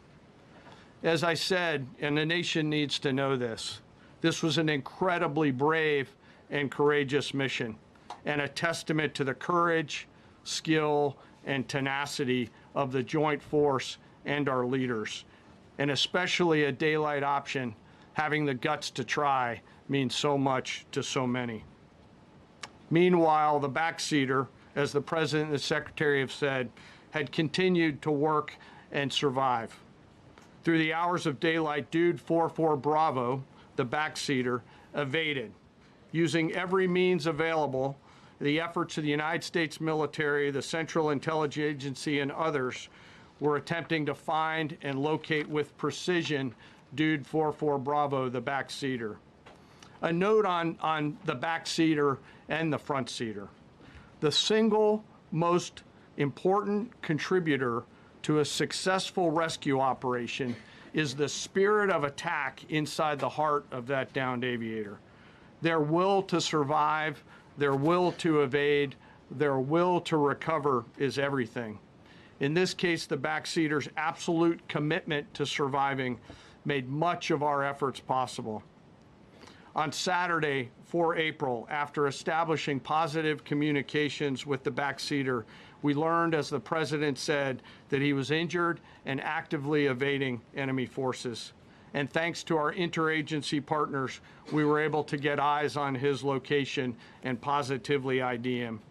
Throughout this entire time, the enemy force continued to search for 4-4 Bravo, and the joint force continued to strike them over and over and over again. Fighting off marginal weather in Iran and the enemy's search for a second time on Saturday, at the recommendation of the CENTCOM commander and at the approval of the Secretary and the President, we launched a rescue task force to recover Dude 4-4 Bravo. Again, this came to the President and the Secretary for approval, this time with a much larger force package based on the time that the enemy had to prepare to find 4-4 Bravo. Again, this force was protected by A-10 Warthogs using the Sandy call sign. And this force had one single mission: do everything they can to bring an American home. This meant having a plan, being prepared to execute that plan, and, more importantly, being prepared for multiple, simultaneous contingencies. And because of this force's professionalism, grit, and determination, fight off two enemies at the same time: the enemy searching for 4-4 Bravo and contingencies, which anyone who has done these types of missions knows we run into every single time. The force fought off both of those enemies incredibly well. During the period of darkness on Saturday, and as the Secretary said, into Easter Sunday and into the daylight, the force fought its way in and rescued Dude 4-4 Bravo. They were protected overhead by an air armada, including tactical drones, strike aircraft, and others. The force fought through multiple simultaneous contingencies, something no other nation, no other military can do, and safely returned Dude 4-4 Bravo, the backseater, home, and all other Americans home as well. At midnight 12 local Eastern time, Easter Sunday, more than 50 hours after the start of this operation, the Joint Personnel Recovery Center declared Dude 4-4 Bravo, both the front and backseater, returned to friendly territory. The courage demonstrated by both the pilot and the weapons system officer while isolated and them invading the enemy cannot be overstated. Their grit and warfighting tenacity is a direct result of the absolute trust they have in our rescue forces, their training, and their will to survive and return. They always knew that we would be ordered to go get them, and they always knew that we would be coming to get them. These two operations reflect our nation's most sacred obligation to our military service members. We leave no one behind, bless you. It also perfectly captures the first truth of our Special Operations Forces, that people are more important than hardware. That is the standard we live by, and the rescue forces that execute these missions operate under a clear motto: these things we do that others may live. Their actions were a direct embodiment of that commitment to others, and I could not be more proud of each and every one of them today. As the Secretary said to our enemies, this operation serves as a clear reminder of the capability and will of America's joint force. The United States of America will recover our warfighters anywhere in the world, under any conditions, when we want to. We will always bring overwhelming skill and firepower. To every member of the joint force, our interagency partners, the leadership at CENTCOM, and our leaders at the department and above, thank you. I'm proud of each and every one of you and thankful to our deployed forces and their families. And lastly, and most importantly, to Dude 4-4, welcome home.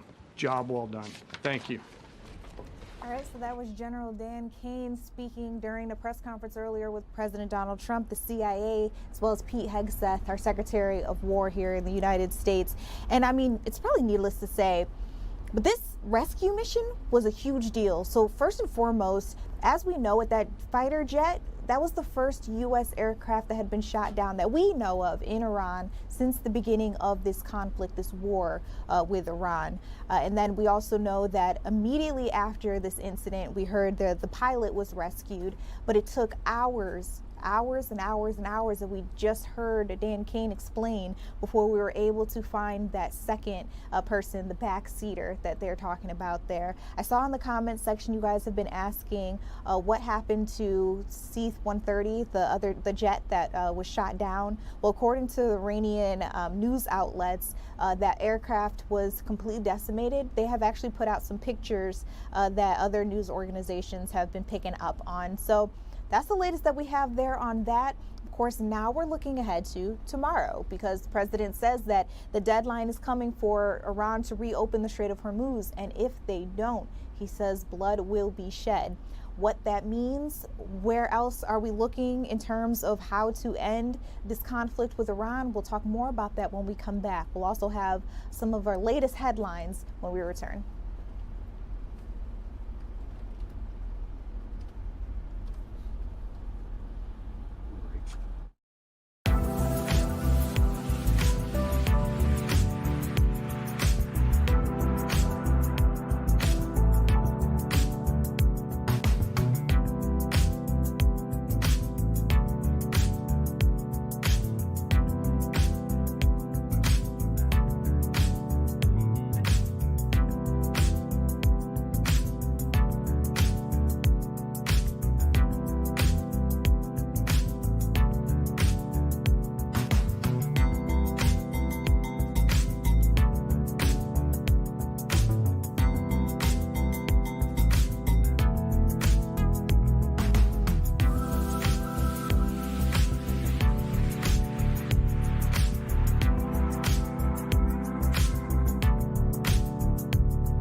Hey guys, welcome back to Philadelphia Live. I'm Judea Murray, and I want to know what's Philly talking about. So here we're going to go over some of the trendiest stories in all of our region. Let's start with this incident that happened at Zoo America. It's a zoo at Hershey Park.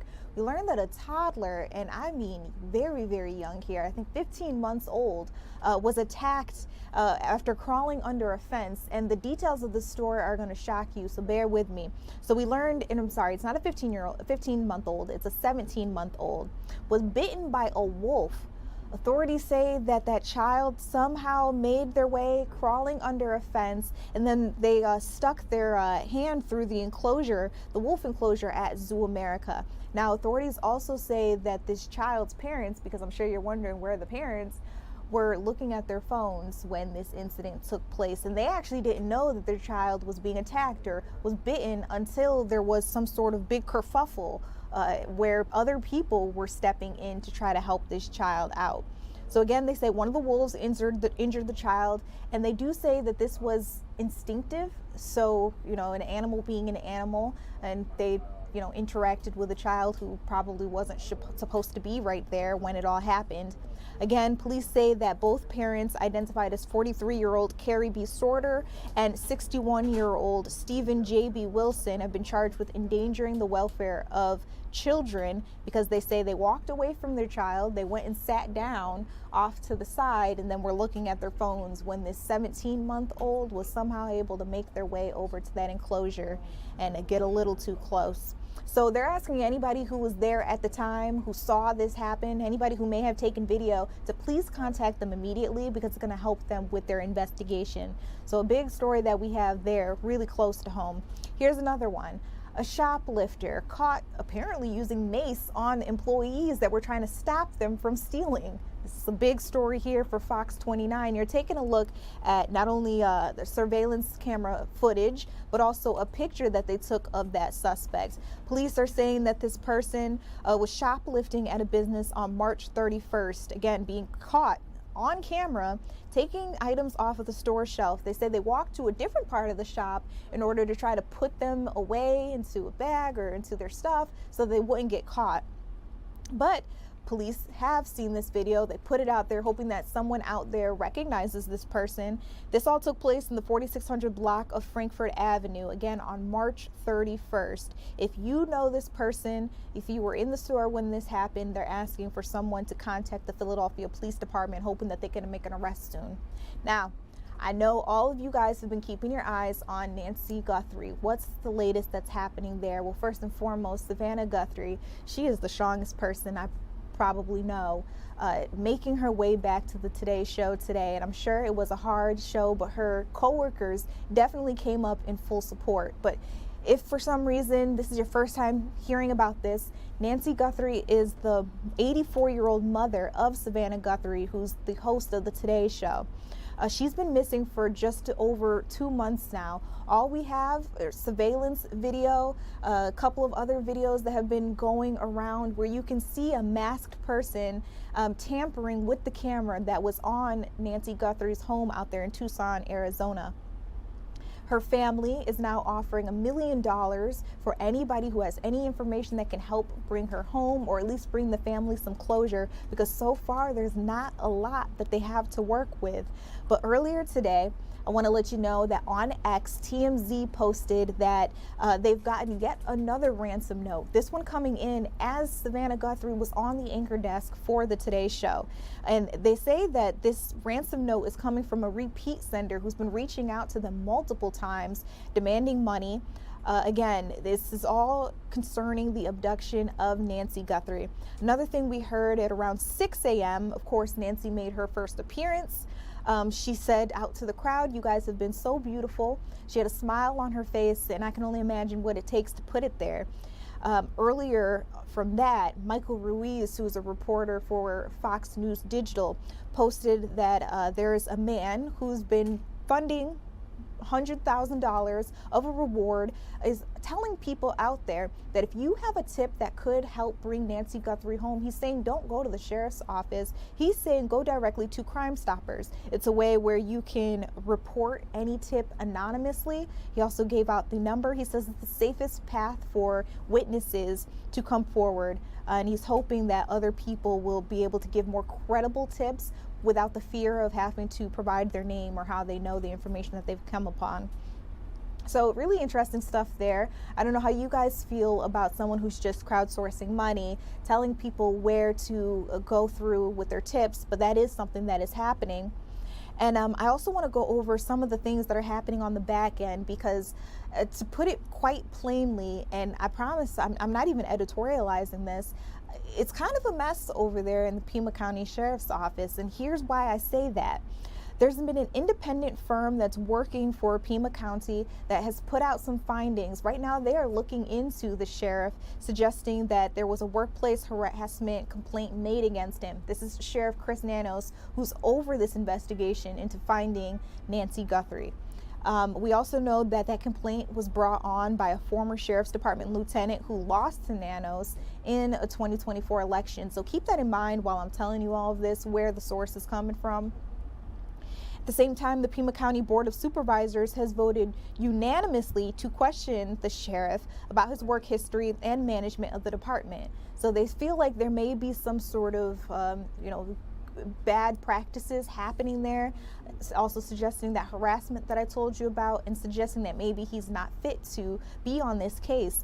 They have also put out there that the lead investigator in this investigation has had no homicide experience.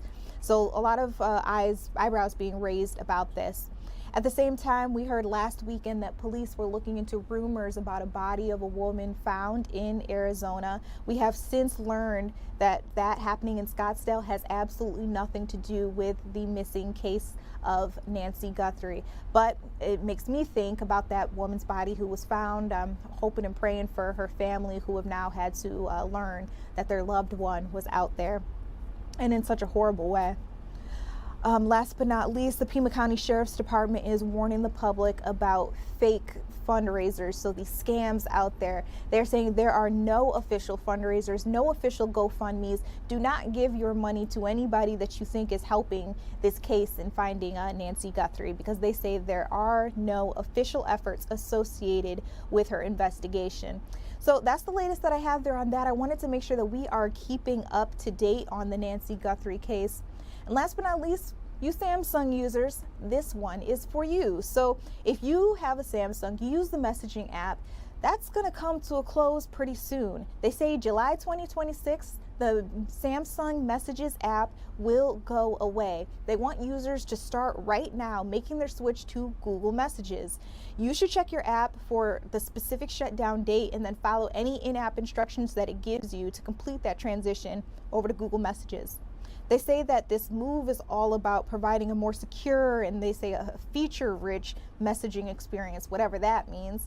They also say that they're including AI-powered scam detection and improving spam filtering. So for those of us who keep getting those horrible scam messages that are telling you about a toll when you know you don't have a car in that state, or someone telling you they've got a job for you and you know you didn't apply to anything, hopefully those will be cut down pretty soon.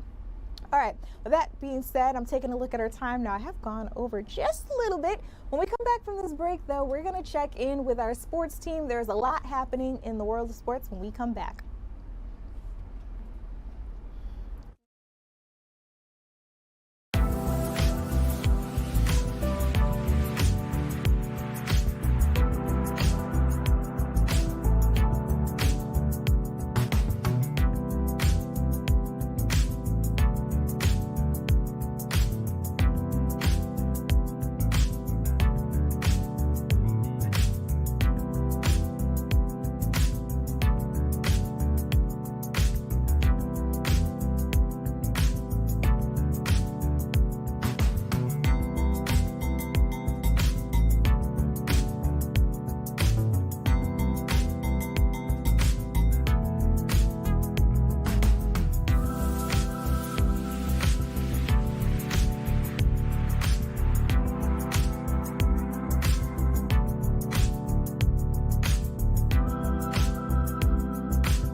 Hey guys, welcome back to Philadelphia Live. I'm Judea Murray. There's so much excitement building right now for the Philadelphia Flyers. I want to get right out to Scott Grayson from our sports team. Scott, I got to tell you, I saw my first Flyers game yesterday on TV, though, of course.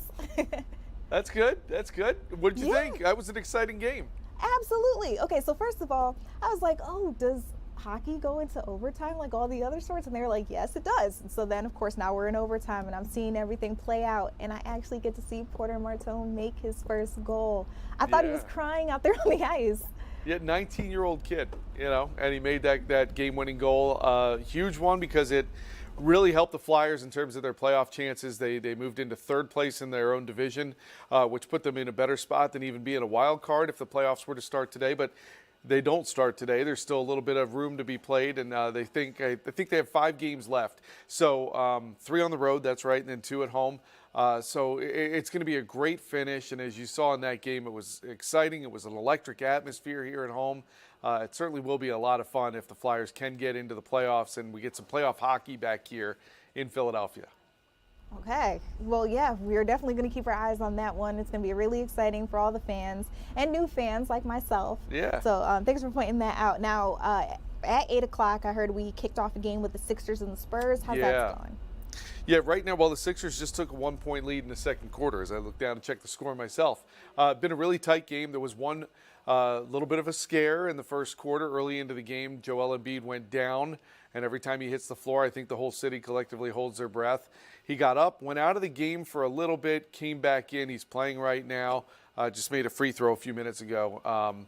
So the Sixers right now in a neck-and-neck game with the Spurs. I think this is going to be a good game. It'll probably go down to the end. But this is a big one for the Sixers. Right now they're the 6th seed. If they fall to the 7, they would have to play in the play-in tournament that the NBA does. If they can win this game, they obviously keep holding on to that 6th seed. And that would guarantee them a spot right into the playoff series where they would have 7 games potentially against someone to try to move on. And I think that would be a very welcome thing for fans around here. But the thing they need is they need Joel Embiid to stay healthy. And when he hit that floor earlier in the game hard, I know that was definitely a concerning moment for some people. Joel and Tyrese, as I'm starting to learn and as I get more information about these sports teams. The Phillies, San Francisco Giants, they're also playing tonight, a little later on though, right? Yeah, that one doesn't start for another hour out there in San Francisco, 9:45. But the big thing to watch tonight is if you love young players, like you talked about with Martone, with the Flyers, the Phillies have their own version of a young guy, a little older than 19, but Andrew Painter is the starting pitcher for the Phillies tonight. It's his second career Major League start. His first one went exciting. It was very exciting here. He got a win, pitched great here at home, and this will be his first start on the road. The Phillies need him to pitch well. They did not get great starting pitching last night from Taijuan Walker. They lost in Colorado. They were unable to complete the sweep of the Rockies. So it'll be important for him to have a good start. Hopefully the Phillies' bats will hit well and they can get a win in that first game of the 3-game series in San Francisco. Okay. Now, of the games that we were talking about tonight, they're both away games, am I right? Yes. The Sixers are in San Antonio right now, and the Phillies are all the way out in San Francisco. All right, boys, you know what to do. Yeah. You want to come home. Yeah. You know what to do. Hey, we will keep our eyes on them. And real quick, we don't have a lot of time left, but something that's exciting for me. I'm coming from Atlanta. I heard that the Dream just got Angel Reese. That is so cool. How much do you know about this new trade? Well, it's a big deal because, as you know, Atlanta was they've been a playoff team, but it seems like they're missing a key piece. Angel Reese, one of the better players in the league. It's going to be a big transition for her to go there and try to see what she can do for that franchise.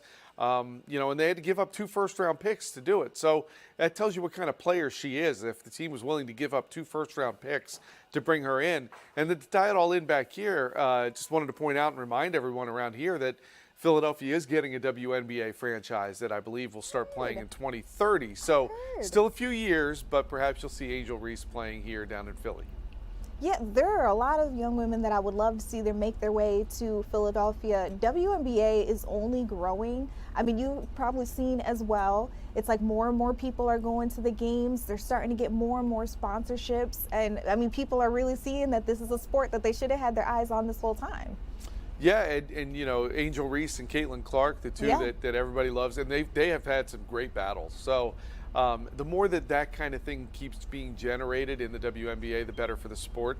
And I think it'll continue to grow, which is why Philadelphia has an expansion franchise, because the sport is continuing to grow. So it'll be fun to see that around here and see some of those players play here, whether they play for the Philadelphia franchise or against them. At least they'll come through here and give people here a chance to see them in person. Yeah. So, I mean, the dream, they now have Ryan Howard, Alicia Gray. The last person that we got was Brittany Griner, and now Angel Reese. Yeah. Sounds like a pretty good team this year. Sounds like a great team to me, yeah. All right, Scott, thank you so much for talking to us about some of our biggest headlines in the world of sports. You guys still ahead. I want to get you out with one of our reporters who'll be talking to us a little bit more about a local cafe that's been vandalized and what they're doing next, maybe even to try to find the suspect in this case. We'll be talking to Jeff Skrzyweski when we come back.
Welcome back to Philadelphia Live, you guys. I'm Judea Murray. Maybe you saw some video of this happening on social media, but we heard a local cafe out here has been vandalized. Now they're hoping that maybe somebody out there can help them figure out who did this and why. I want to get right out to Jeff Skrzyweski, who could talk to us a little bit more about this big incident that happened. Jeff, what do you know so far? Yeah, shocking surveillance video shows a man throwing a chair through this business, this cafe here in Old City at 2nd and Market. The Mocha Milk Cafe had this happen in broad daylight, 10 a.m. this morning. Let's take a look at the surveillance video. You can hear the man asked to use the bathroom multiple times, and when he's told no, he picks up the chair and shatters the glass, throwing it right through the door. Now, the business owner tells me he recently changed the policy with the bathrooms here, only allowing paying customers to use the restroom after it was left in poor condition by other people. Now, local residents feel for this Mocha Milk Cafe. They've been in business less than a year, and the cafe owner says they did not want to file a police report because they didn't feel like it would lead to anything. So now he has to, of course, pay to have this fixed. He had somebody come and take a look at this today. He believes this window, this new glass window for this door, is going to cost anywhere from $1,500 to $2,000. But he's trying to stay positive. He's not trying to let this deter him after seeing that shocking video on surveillance today where a man just, again, walking in here, tried to use the bathroom. He was told no, picks up the chair, throws it through. And making matters worse today, he told me he had the tip jar stolen an hour before this incident. Now, tip jars being stolen has been an incident among incidents on this street here on Market Street along all of these businesses. We talked to the iconic Franklin Fountain earlier today as well. They have beefed up security over the last few months because they have had issues, including having their tip jars stolen. So they have taken some different measures. So we talked to some business owners. We talked to some local residents who obviously feel for the Mocha Milk Cafe with everything going on in Old City. Again, we're here at 2nd and Market, this new cafe here vandalized this morning in broad daylight. Goodness gracious, Jeff. Okay, so the only reason I'm going to make light of this situation is because they have decided not to go ahead and press charges. But this seems like a big jump where you were told you couldn't use the bathroom and then this is the alternative. I mean, you still can't use the bathroom and now you also have damaged public property. Yeah, it's obviously a bad situation. Again, the owner we spoke with, he's trying to just be positive about the situation. He's determined to make this cafe work. Obviously, being a small business owner is not easy, especially during this time, but he is looking forward to the summer, obviously, with the World Cup and Major League Baseball All-Star Game at Citizens Bank Park, as well as America's 250th birthday. So he's trying to stay positive. Again, this has been open less than a year, right? And he's dealt with multiple incidents, tip jars being stolen, vandalism. He even had water damage from a fire around Christmas time from one of the apartments above. So he's trying to stay positive, trying to keep it moving forward. We're going to hear from him this evening coming up on Fox 29 at 10 o'clock. Wow. Okay. So first and foremost, I believe they say every new business, it's like your first 5 years are probably going to be your hardest. And if you can make it through that, which a lot of businesses don't, but if you can make it through that, then you're probably, going to do pretty well. This obviously a very, very tough first year. But I mean, as you mentioned, all these big things that are coming up soon, I'm sure he's going to make this $1,500, $2,000 back easily, especially because that is such a prominent strip that the business is on. But I just want to bring it back to these bathroom policies, bathroom codes, because this isn't the first place that we're seeing that at. I mean, have you seen too where you'll go into a place and maybe they'll say you can't use the restroom unless you pay for something first, or you need the code that's on the receipt? Yeah. Okay, yeah, I've seen those as well. Let's bring it back to me here in studio. Jeff, I'll let you continue news gathering so that you're ready for the 10 o'clock. But, what do you guys think? Because that is a big problem that, we see where they tell people they can't use the restroom. Again, I mentioned you see them on your receipts, or sometimes they'll tell you unless you buy something, then you won't be able to go ahead and use the restroom. Do you guys think that policy is right? I mean, Jeff mentioned that sometimes they do that because some bad actor has come in, they left the bathroom in disarray. They don't want that to happen again. And so they figure if you're a patron, you respect the business enough to pay for something in the business, then perhaps you will act accordingly when you use some of their facilities. Do you think that this is right? What do you think about that policy? Is the business owner doing the right thing? Letting this person go in a sense, but also just deciding they're going to eat the costs, take it on the chin, and go on to see another day for their business, especially given that we've got so much coming up where they'll probably be able to make up for that lost time and those lost costs. So you can weigh in. This is a live interactive chat where you guys can talk with me back and forth on social media. If you have a question, if you want to talk about another big story in the making, of course, we are going back and forth in between the Artemis 2 mission, where we are seeing the first solar eclipse in live outer space. And then, of course, we are also going back and forth and talking about the ongoing conflict with Iran. What's next for the U.S. because President Donald Trump does say tomorrow is the deadline, 8 p.m. He wants to see that they have finished up. They decide to reopen the Strait of Hormuz, and hopefully the world's oil and fuel can continue making its way through, because you guys know, just like me, we have been seeing some pretty high gas prices. All right, still ahead, we'll be talking with Alex George. She was put on probably the most heartwarming story of the day. I don't want to sell any of it just too soon. We'll be talking to her on it when we come back.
happening now. Philadelphia Live, I'm Judea Murray. We have so much good news to bring to you all. Good news, breaking news, and developing stories. And let's touch base with what's happening with Iran. You all know the U.S., Israel have this ongoing conflict. We also heard over the weekend that a fighter jet, a U.S. fighter jet, was shot down in Iran, over Iranian soil. We know that one pilot was rescued almost immediately, and it was a long mission to bring home the backseater, but the U.S. did it. So earlier today, President Donald Trump held a Q&A. He took some questions from the media. They wanted to know a little bit more about this rescue mission, and then of course about that deadline tomorrow. Let's listen into just part of it. Yes, please. Yes. Thank you very much, Mr. President, for this great opportunity. Country it has super army. You make a difference, Mr. President. Thank you for your greatest leadership. Thank you. I have two quick questions, Mr. President. What was your reaction when you learned that Kurdistan region had resumed exporting oil to the international market with your support as United States of America? Well, I expected that. We've gotten along with the Kurds for a long time, so I expected that. Another question, what would be your reaction if the Iranian people rise up against their regime during a ceasefire, Mr. President? Well, they should do it, but again, the consequences are great. I mean, they were told if you protest, you will be shot immediately. You saw what happened to the young wrestler. He was a great champion, by the way. He was a great wrestler, one of the top in the world. And he and his two friends were hung. And all they did was say a little bit about liberty. They wanted liberty, and they were violently executed. But the number is up to probably 45,000 people were killed. So, you know, when somebody stays in a house, when they know if they walk out of the house to protest, they'll be immediately shot and killed. And they issued that, you know, that was publicly issued. It's not a secret. That's why so many people say, oh, well, why are you doing this way? We can't let Iran have a nuclear weapon. You know, we got regime change. We do. We're dealing with a much different regime than before. We're dealing with different people. They're smarter. I think they're sharper and far less radical. We have regime change, but we didn't do this for regime change. We did it for the fact, and my view was very simple. I saw somebody said, oh, he doesn't have a plan. I have the best plan of all, but I'm not going to tell you what my plan is. You know, they want me to say, here's my plan. We're going to attack at 9:47 in the morning, and then we're going to do this, and then we're going to... And if you don't do that, they say, I have a plan. These people know what the plan is. Everybody here knows what the plan is. But it's very unfair to say, you know, because I don't mind being insulted. I've been insulted for many years by the fake news, but you can't. It's so bad for the people that are so pro. You just saw two great, and John Ratcliffe, three unbelievable people. They have a plan. Every single thing has been thought out by all of us. But I can't reveal the plan to the media. So, you know, but we're just thrilled by the success of this operation. Yes, please. Thank you, Mr. President. You've said Iranians would be mad if you stopped these attacks, but why would they want you to blow up their infrastructure, to cut off their power? Wouldn't that be punishing Iranians for the actions of the regime? They would be willing to, and it's suffering, they would be willing to suffer that in order to have freedom. The Iranians have, and we've had numerous intercepts. Please keep bombing. Bombs that are dropping near their homes. Please keep bombing. Do it. And these are people that are living where the bombs are exploding. And when we leave and we're not hitting those areas, they're saying, please come back, come back, come back. These are the people. I don't know what they do. All I can tell you is they want freedom. They have lived in a world that you know nothing about. It's a violent, horrible world where if you protest, you are shot. Remember the great woman protests where they had 400,000, 500,000 women, and they were all enthused and they were going to protest, and everybody said, oh, the regime's going to come to an end. And then all of a sudden, boom, boom, 5, 6 different areas. A woman would go down right between the eyes. They had snipers. They had 5 snipers. That's all it took.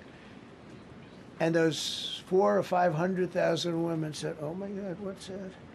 Oh, look over there, what's that?" A woman shot right between the eyes, and after 5 or 6 of them go down, then you start hearing the purr through the vast number of people. And then they said, "Oh my God, who would do that?" And they're incredible people, but they've lived so horribly. They've lived so horribly. You know, Iran was a great country if you go back 25 years ago or so. The Persian people, they're incredible, smart, brilliant, actually. And I know so many. I know coming from New York, originally, I know so many people from Iran. They're incredible people, incredible energy, and very, very brilliant people. But when you're standing in a group and protesting, and you have a woman, in the case of the woman, remember the Great Woman March. Everybody was saying, "Oh, this is the end of the country." And then snipers selectively picked. Every single one was shot right between the eyes from a long distance. They were on top of buildings. Nobody even knew where they were. Where are they coming from? This wasn't like a machine gun, which is also very bad. They've done that too. They did that recently. This was snipers sitting on the top of buildings, aiming and hitting women. And when they see people go down, and all of a sudden there's a riot in the reverse direction, and they never came out again. And a lot of the news doesn't talk about that. They talk about, oh, women's rights. You want to see women's rights? You're not going to see it there. It's amazing when I see some of the stupid people like, you know, AOC +3, all that group. They talk about, oh, freedom for Iran. They don't tell you the real facts. Women, men, gays. How about gays for Iran? They kill the gays. They throw them off buildings. So I wonder what's going on. I can only say this. They want us to keep bombing, even if it jeopardizes, because their life is in much greater danger. They want freedom for Iran, but it's very hard for them to protest. I actually tell them, I said, "Don't go out. I fully understand." Nobody in this room would go out. I don't think there's any, because frankly, it's not a question of bravery. We're all brave, right? You're brave, I'm brave, we're all brave. But we're also intelligent. If you have people shooting at you, expert shots with the best rifles you can get, and hitting you right between the eyes every single time, and you're looking here and you're seeing and you're looking here, you're out of there. I don't care who it is. Please. Mark Meredith, Fox News. I know that. Oh, thank you. How would I not know that? Go ahead. America's watching. No, good job. Can we go back to the weekend? First off, was everyone on board with the operation, or were there people that were trying to talk you out of going through with the operation this weekend? Not everybody was on board. Somebody else within No, you? there was military people, very professional, that preferred not doing it. These two were totally on board, which was very important. If they weren't, I would have had a little difficulty. But no, there were military people that said, you just don't do this. You don't go into the heart of a very powerful military. You know, this is, hey, you have countries and countries. You have some countries where military is not their strong suit. This whole thing is militarized like nobody's ever seen before. Half the people are wearing uniforms. And we had people within the military. Usually it's not done. That's one of the reasons. You know, I was surprised. Somebody said it's the only time it's ever been done. I said, that's not possible. But it is possible, because you're going into hundreds of thousands of soldiers along the path. I mean, look at some of the helicopters, how they got hit. So, yeah, there were people within the military that said it's a wise. And don't forget, how many men did you send altogether, approximately, for the operation? I'd love to keep that a secret. Okay, well, we but I will tell you, the number, I'll keep it a secret, but it was hundreds. And hundreds of these people, it's pretty good. Is he central casting? But hundreds of people went into this journey. Hundreds of people could have been killed. Forget about the equipment, a lot of equipment, nobody cares. Hundreds of people could have been killed. So we had people that were within the military that said this is not a wise, and I understood that, but I decided to do it. Was there a point that they were going to, that you were thinking, there's too much on the line, and somebody was saying, maybe we abort this now and wait? I mean, given the resource, like the general said, it seemed like there was so much on the line here. You must have been thinking, well, this could have completely changed the next 3 years. First one, which was in many ways as dangerous as the second, I guess it gets, because we're flying over daylight. You know, we're the best at the world at night. We have goggles that nobody, we have goggles, I've tried them, they're unbelievable. I see better with the goggles at night than I see without them during daylight. I mean, daylight today, we have a beautiful day. You see just as well with goggles. In many ways, it's enhanced. So we have the best in the world. So it's much safer for us to do it at night, whereas other people, no other country has that capability. They don't have that particular piece of equipment like we do. But when I was told flying and in daylight, I think we flew 7 hours over Iran, and that's a long time, over unbelievably hostile territory where they have nothing but weapons.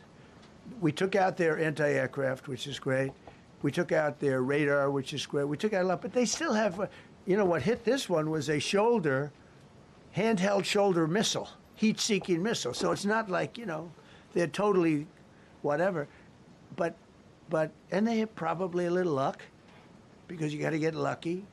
But they shot it, and it got sucked in right by the engine. But these guys were out of there. They were great. Their timing was great.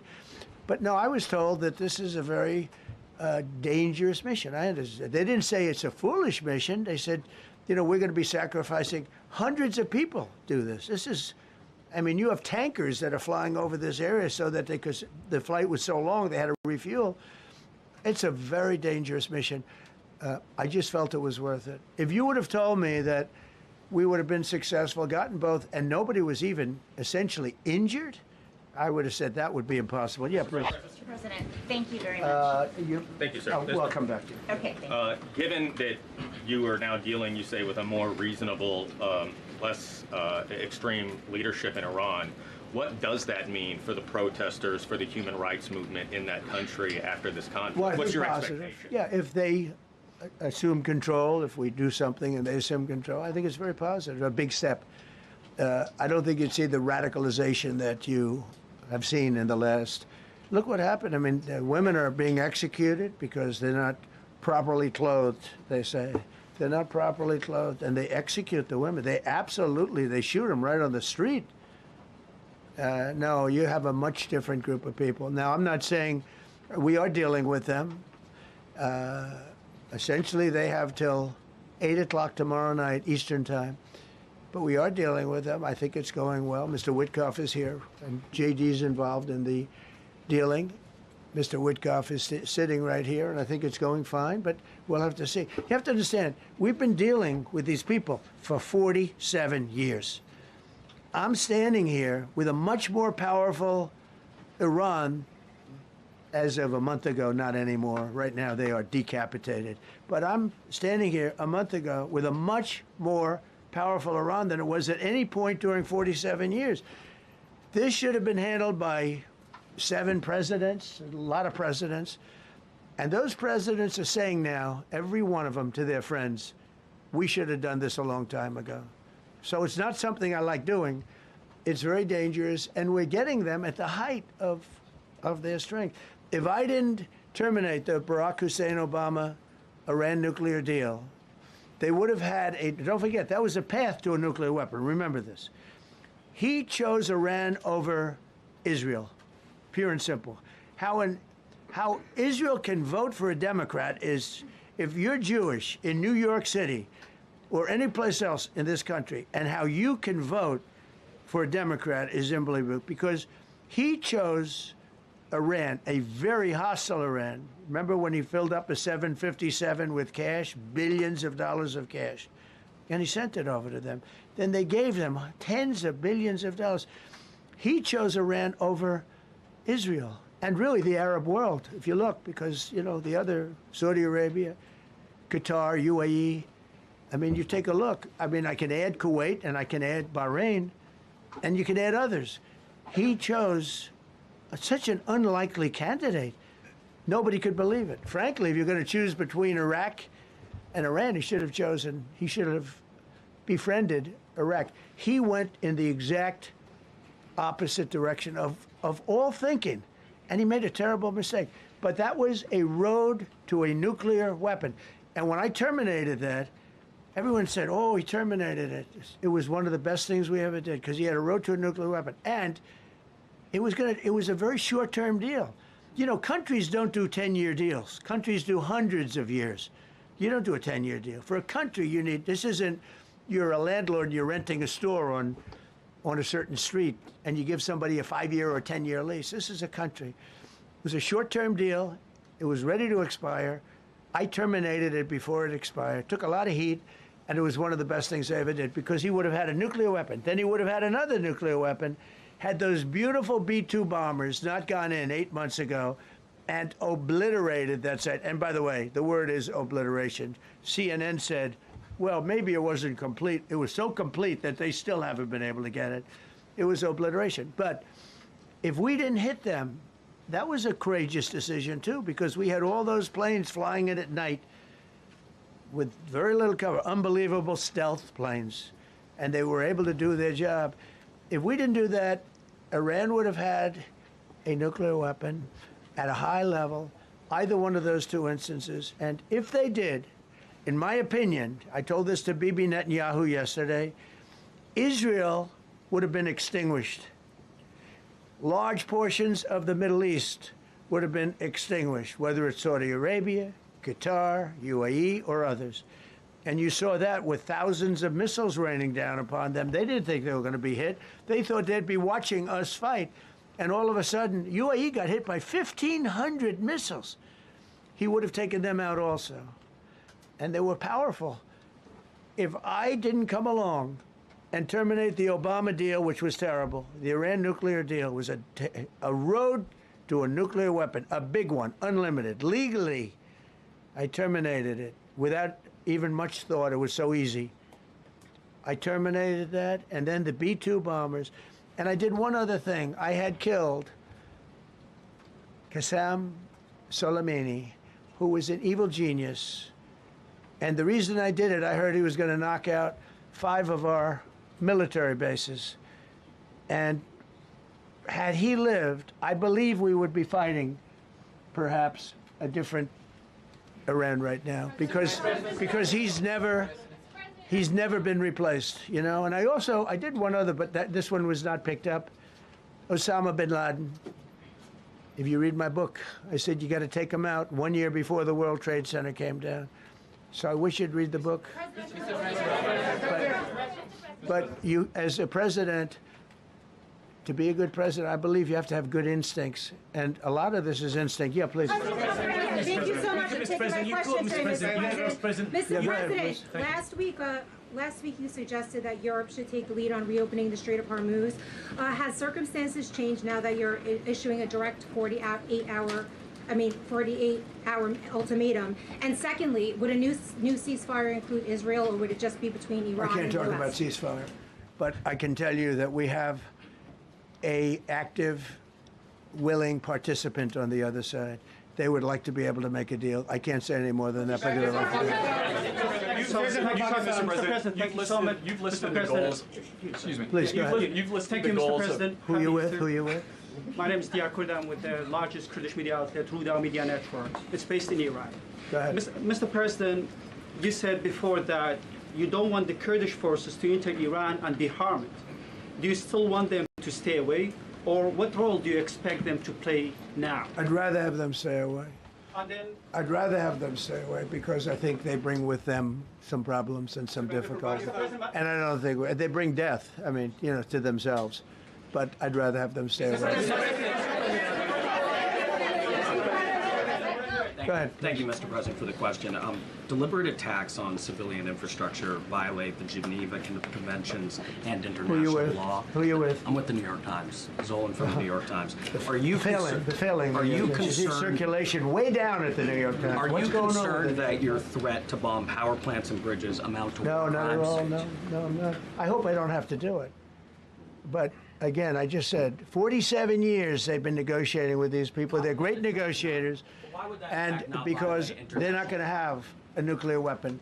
And if somebody that takes my place someday is weak and ineffective, which possibly that will happen because we had numerous presidents that were weak, ineffective, and afraid of Iran, we're never going to let Iran have a nuclear weapon. And if you think it's okay for people that are sick of mind, that are tough, smart, and sick.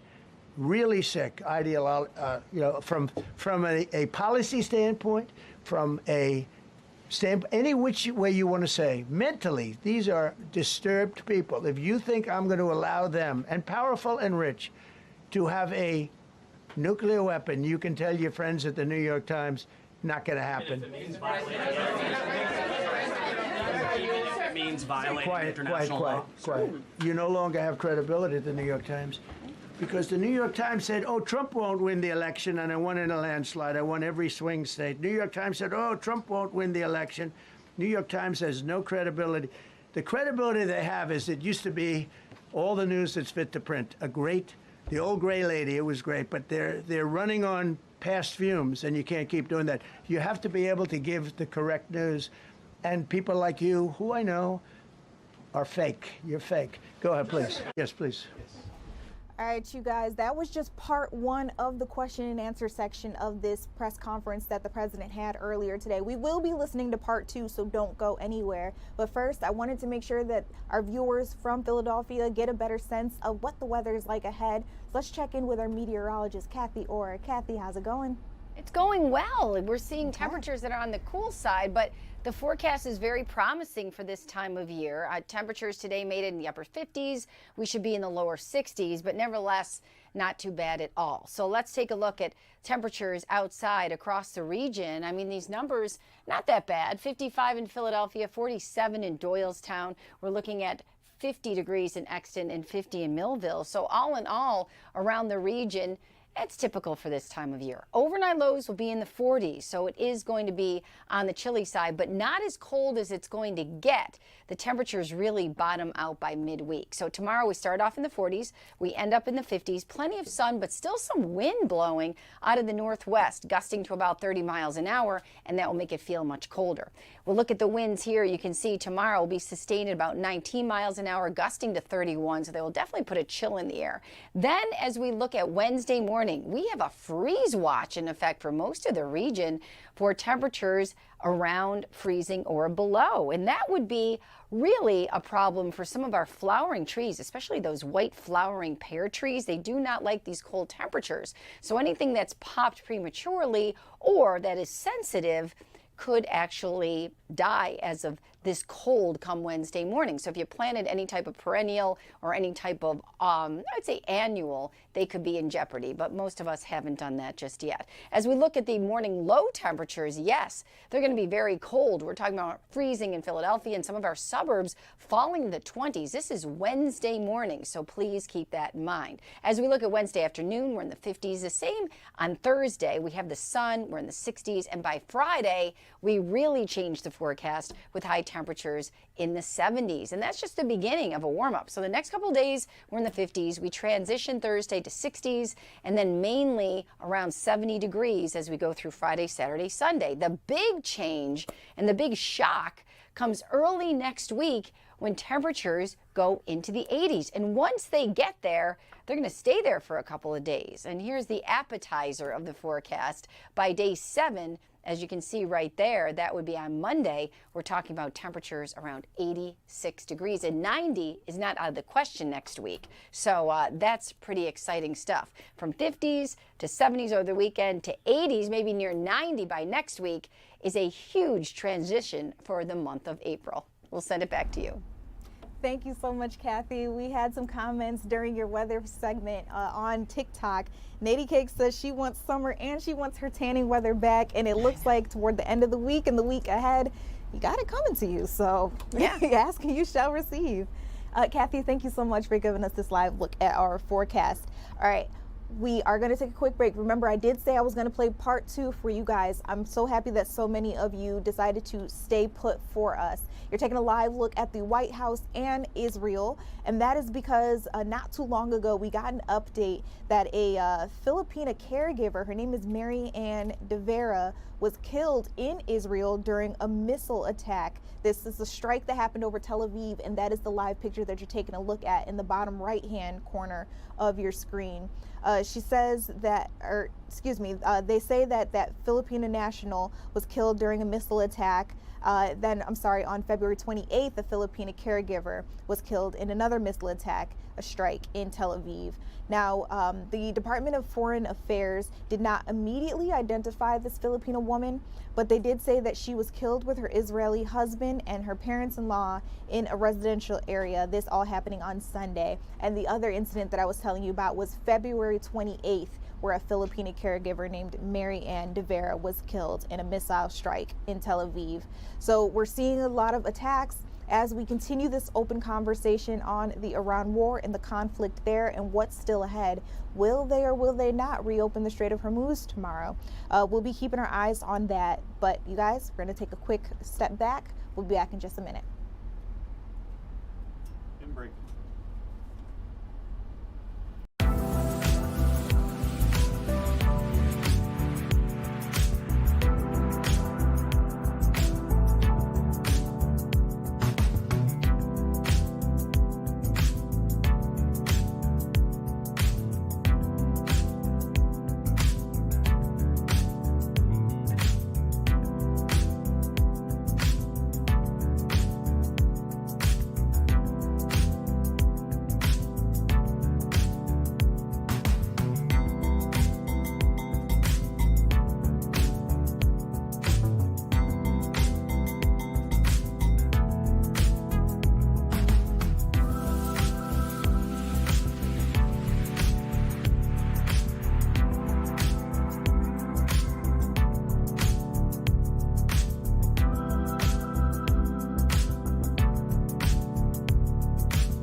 Hey guys, welcome back to Philadelphia Live. Let's get right into our sports talk, bringing Marcus on up to the stream.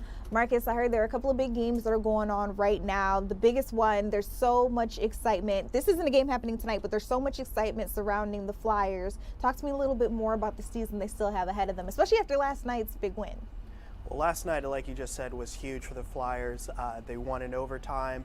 They are now third in the Metro with 5 games left. So if the season ended today, the Flyers would be in the playoffs. But obviously, with 5 games left to go, there's still time to either go further or go further back in the standings. So they have the New Jersey Devils tomorrow. They have a few road games, and then they end their season on back-to-back next week. So there's still plenty of time for the Flyers, but right now the hype is real when it comes to the Flyers. I mean, Porter Martone getting his first NHL goal in overtime against Boston. It was amazing yesterday. The whole Xfinity Mobile Arena was rocking. So there's a lot of excitement for this Flyers team. But yeah, 5 games to go, third in the Metro, so still time.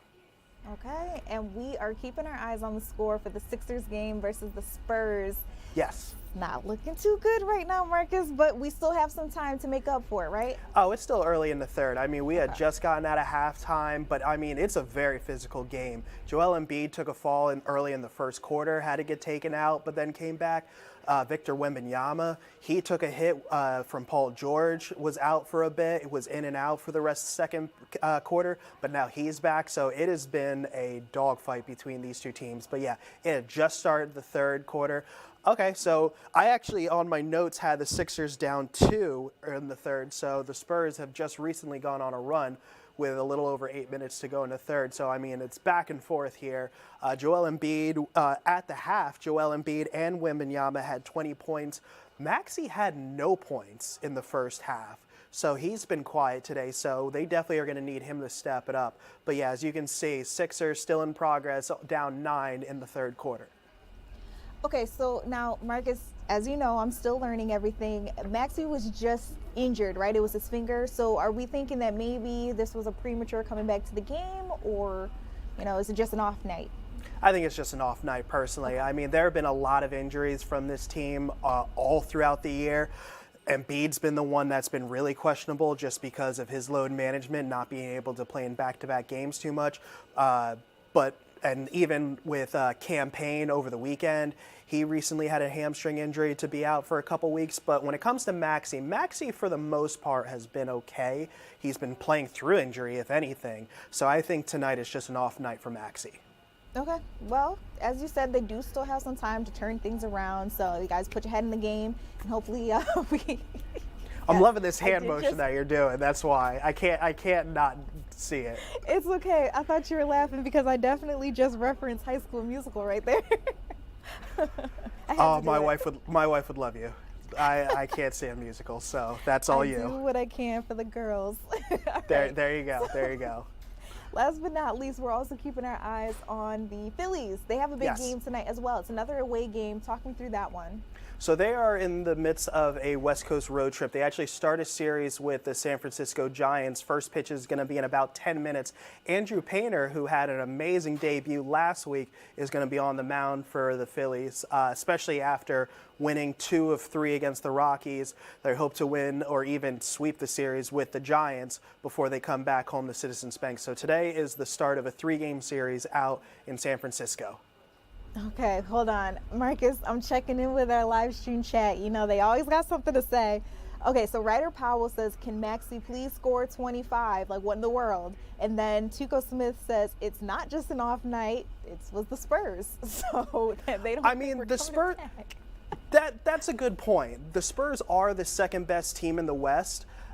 They have a small chance of catching the Thunder, but they're also 9 games ahead of third place, so they're kind of playing more. They're kind of just playing more comfortably, I would say. They're not really fighting for anything, but they are a good team. But when you look at how Maxey's been playing and how Embiid started in terms of the shooting, and again, we're talking Paul George, we're talking Embiid, but not a lot going on from the rest of the team. The Spurs bench has been hot against them, so I agree. The Spurs are a good team, but there's also, the numbers are showing the Sixers have not shooting their best tonight as well. Okay, well, also while you were just talking, we did just get a 3, so it's now 68-74. We're good luck here. We're good luck here. Yes, we are. All right, Marcus, I'm going to have to let you go, only because I know that people really want to get back to this talk with the president. So you go ahead and continue watching the game, and I hope some of our good luck continues to rub off on them. You guys out there still streaming with us, remember, we are keeping up with what happened a little earlier today. President Donald Trump held a joint press conference with Pete Hegseth, the Secretary of War here in the U.S., with General Dan Kane, also with the CIA, talking a little bit more about this rescue mission over in Iran, where after hours and hours of hiding out in the Iranian mountains, so we've heard, a backseater from a fighter jet that was shot down was finally rescued. So we heard part 1 of a question and answer with the president. Let's listen into part 2.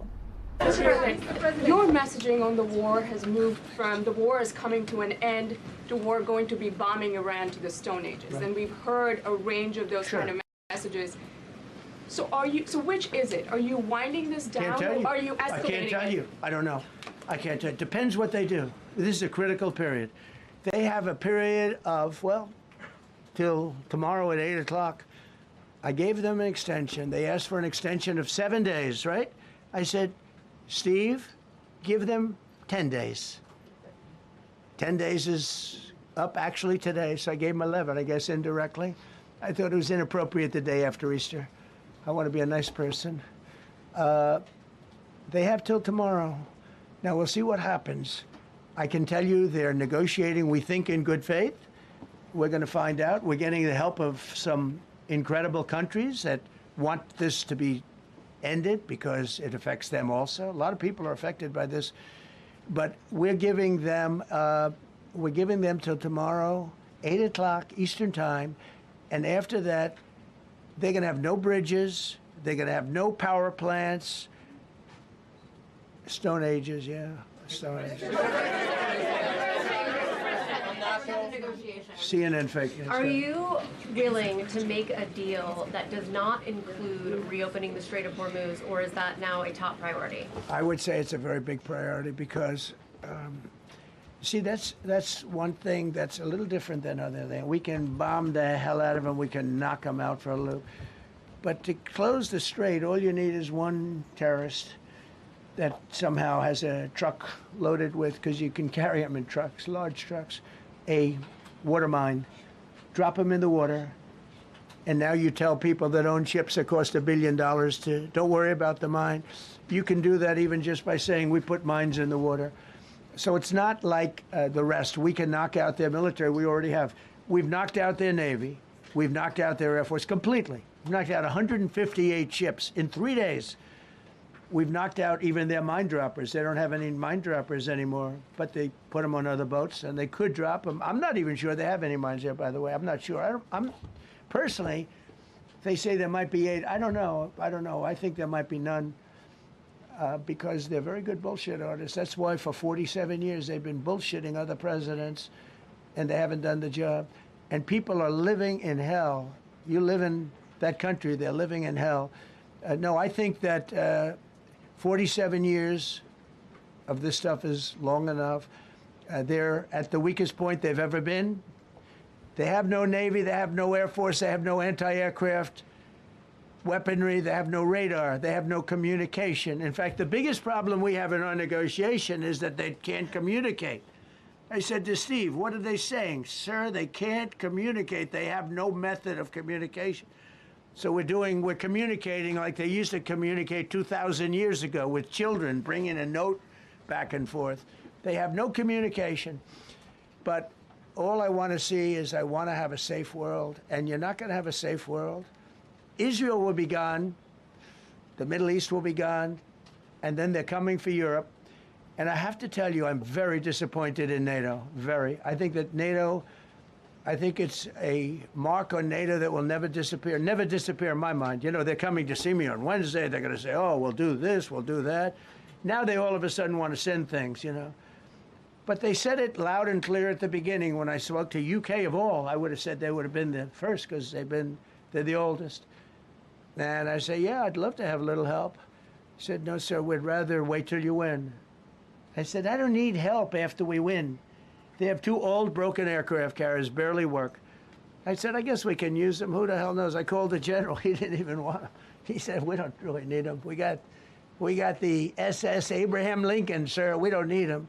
Do you know, we have, in terms of technology, we had one day 101 missiles going at 2,700 miles an hour aimed at the Abraham Lincoln. 101 missiles. Out of 101 missiles, 101 missiles were shot down. Unbelievable technology. 10 years ago, 5 years ago, I don't know if that would have been possible, but 10 missiles heading to a ship that's not that far off the coast. And out of the 101 missiles, we shot down all 101. We have weaponry. The Patriots are unbelievable. We have weaponry that's unbelievable, yeah. Just to clarify. Go ahead, please. Yes. Thank you, Mr. President. You said earlier today during the egg roll that you would like to take Iran's oil, but Americans want U.S. forces home. Correct. What's that trade-off? If I had my choice, yeah, because I'm a businessman first. With Venezuela, as you know, the war was over in about 45 minutes. And we have great people running Venezuela, very good people. I mean, the relationship is good. And we are a partner with Venezuela. And we've taken hundreds of millions of barrels, hundreds of millions. Over 100 million barrels already is in Houston, refined and out. and paid for that war many, many times over, many times. You know, the old days, to the victim. Okay, you know that.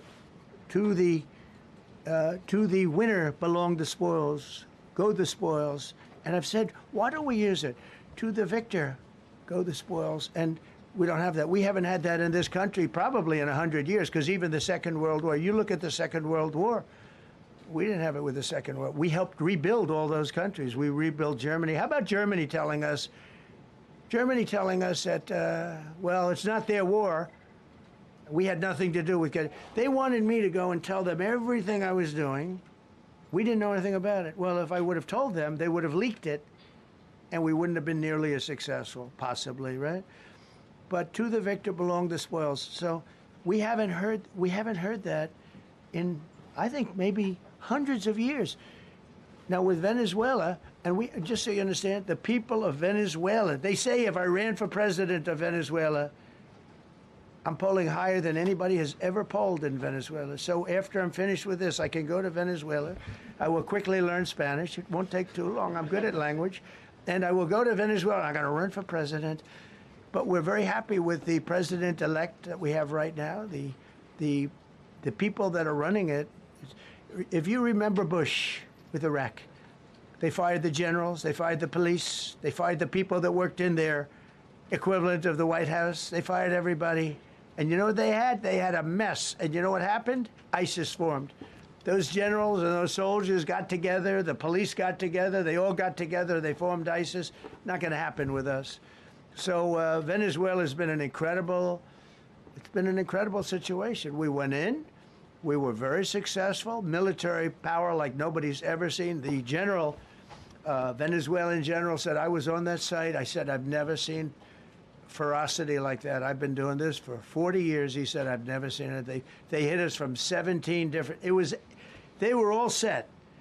They saw that big, beautiful aircraft carrier, the Ford in that case, and planes were pouring off it at 1 o'clock in the morning.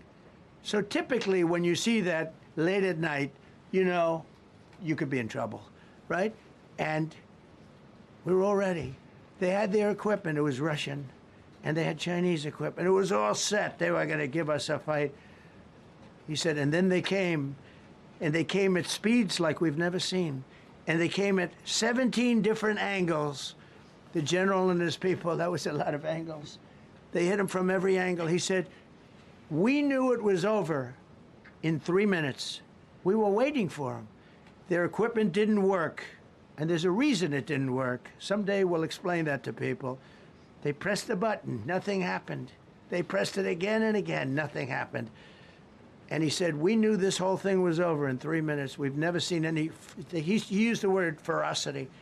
The ferocity of these planes from 17 different angles, and it was over. They went inside, and remember, that was on a military base with thousands of soldiers. And those soldiers looked and they said, get the hell out of here. Thousands, we didn't have thousands, we had like 200 people. So we have a great military. And I'll tell you what, somehow this rescue captured the world's attention, more so than normally. You're talking about 2 people. But this rescue captured the world's attention.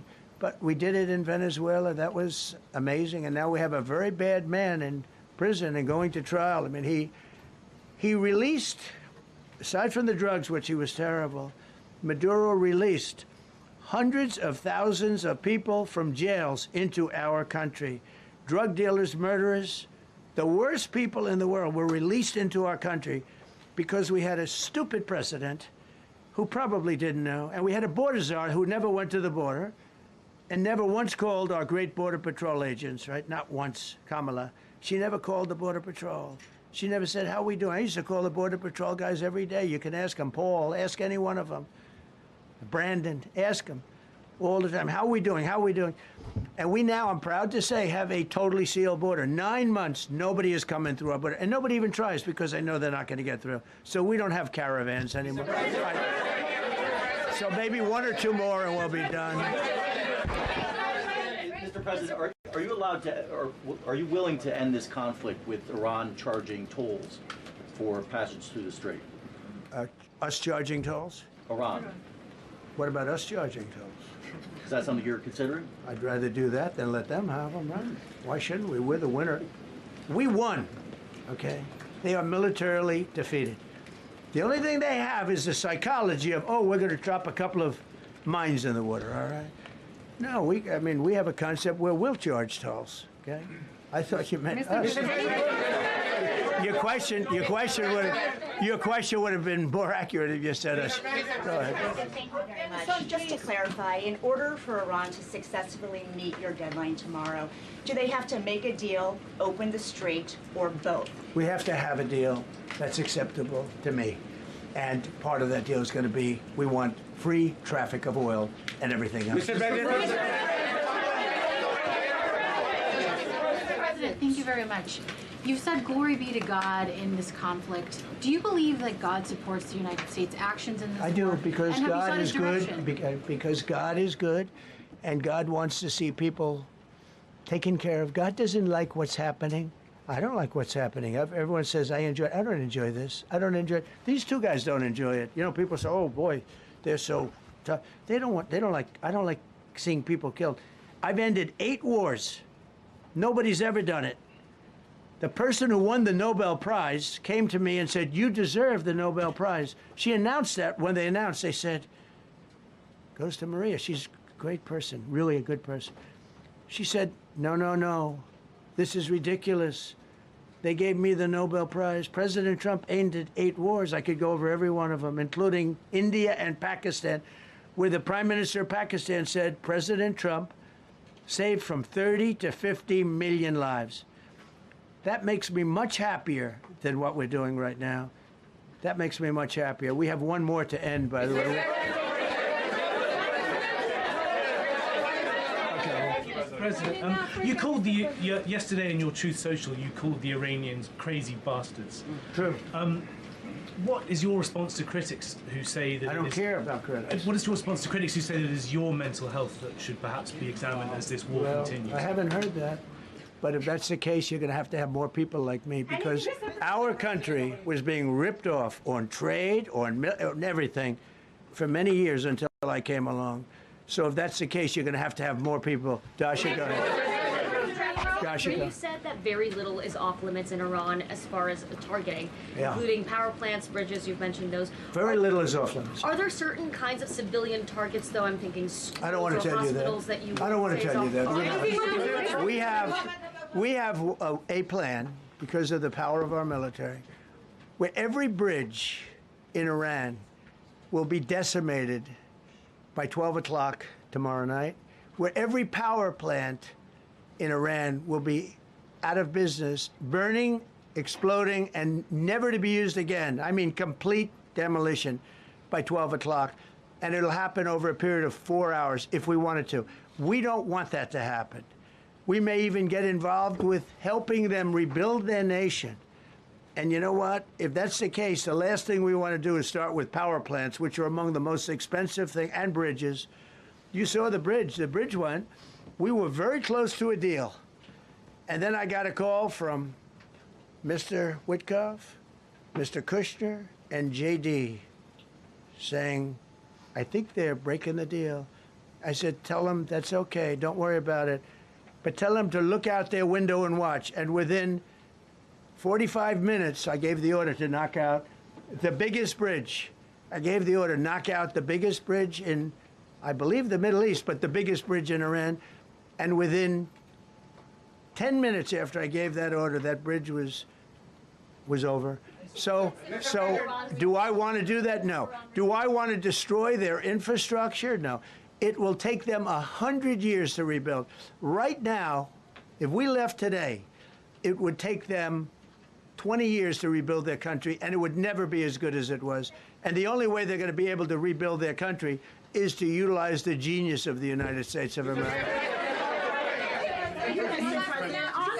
You voiced your displeasure with NATO in the past. Is there a danger to the U.S. not being the de facto of the leader of the alliance, and then other powers within the alliance then getting the decision making when it comes to wars and nuclear weapons? No, it's not a danger.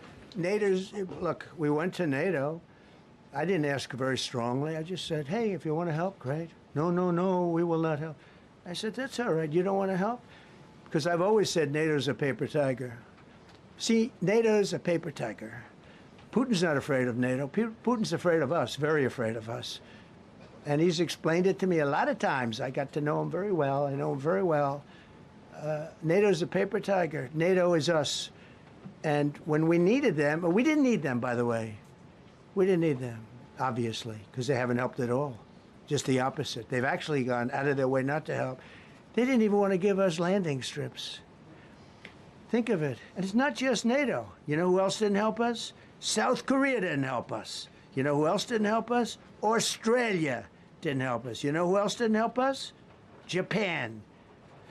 We've got 50,000 soldiers in Japan to protect them from North Korea. We have 45,000 soldiers in South Korea to protect us from Kim Jong-un, who I get along with very well, as you know. Do you notice he said very nice things about me? He used to call Joe Biden a mentally retarded person, okay? So don't tell me about your stuff.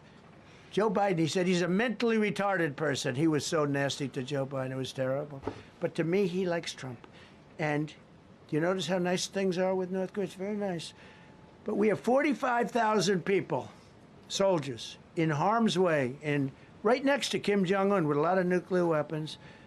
45, which should have never happened if a certain president, I'm not going to mention this president because I happen to like him, believe it or not, but if a certain president did his job, Kim Jong-un would not have nuclear weapons right now. But they were all afraid to do their job properly. But just to conclude and just to finish, Japan didn't help us, Australia didn't help us, South Korea didn't help us, and then you get to NATO, NATO didn't help us. There were some countries that did. Now, countries that have been good, now you could also say they're got to be a little bit more involved because they're in the territory, but Saudi Arabia has been excellent, Qatar has been excellent, UAE has been excellent, Bahrain, Kuwait. I mean, Kuwait did shoot down 3 of our planes. The only planes, really, that we lost with friendly fire, they call it. I call it unfriendly fire. They unfortunately didn't know how to use our great Patriots. The pilot said, what kind of a missile's coming at us? Patriot. Boom, they got out. Because they know a Patriot never misses. So they had beautiful Patriots. There were planes heading in their direction. Unfortunately, they decided to shoot those planes. They were our planes. So, NATO is a paper tiger. Now, he's coming to see me on Wednesday, as you know. He's a wonderful guy. Secretary General is great. And Mark Rutte, he's a great person, but he's got... And it all began with, if you want to know the truth, Greenland. We want Greenland. They don't want to give it to us, and I said, bye-bye. Okay, thank you very much, everybody. Thank you.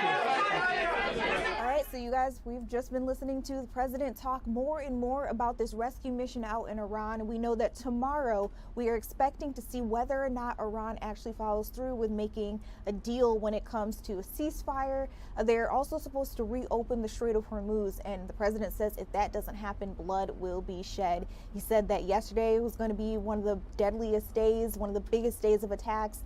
Tomorrow, we're also supposed to see that as well. So that's the latest that we have there on that. And of course, we will be looking to see what happens at around 8 p.m. right here on Philadelphia Live. I do have some breaking news from TMZ to get you out to, though. We are hearing that Offset, that Atlanta-born and raised rapper, who you probably know really well from the group Migos, has been shot. This happening at a popular casino out in Florida. Now, what I can tell you, his reps say that he's in the hospital and he's expected to be okay, but this is the information that we're getting right now. Offset was shot today, just a few hours ago, near the Seminole Hard Rock Hotel and Casino out in Hollywood, Florida. And according to that spokesperson, again, he's fine. They say he's at a hospital right now receiving medical care. They say he is stable and being closely monitored. But as you can imagine, this is a very scary situation for any fans of Offset's. As we know, a couple of years ago, Takeoff, another member of Migos group, actually was shot and killed kind of in a similar fashion. So when a lot of people saw this headline, of course, people thought the worst. But again, we're hearing that he is stable, he's in the hospital, and he's expected to make a recovery. But very big news that we're getting from TMZ.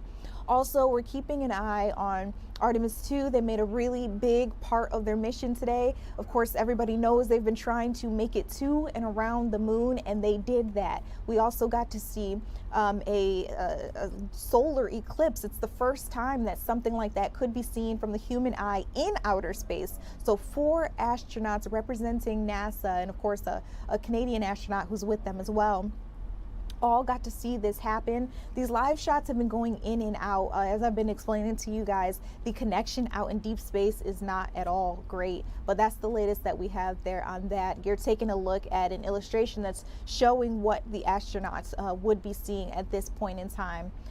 Tomorrow, we're expecting to see what they see once again, so you guys can join me right here on Philadelphia Live as we go over some of the biggest news of the day. We'll also talk about sports, of course, the weather. We're going to keep our eyes on the president, on DC, on Israel and Iran, trying to see whether or not they do decide to reopen the Strait of Hormuz, and then what happens. You know, will Trump make good on his threats, as he has been posting quite a few threats, even on his social media platform, Truth Social, as we know. So, you know, what could happen? We'll be keeping our eyes on it for you guys. My name is Judea Murray. Philadelphia Live is an area where you can get your top news of the day, and it's an interactive chat. They have been going crazy on TikTok, asking all the questions, trying to tell me what other stories they want to get through for the day. And then, of course, whenever we have those long sound bites or the press conferences where they get to see the president, everybody definitely hits the chat, and it's a place where you can go to if you want to kind of influence, really, this newscast.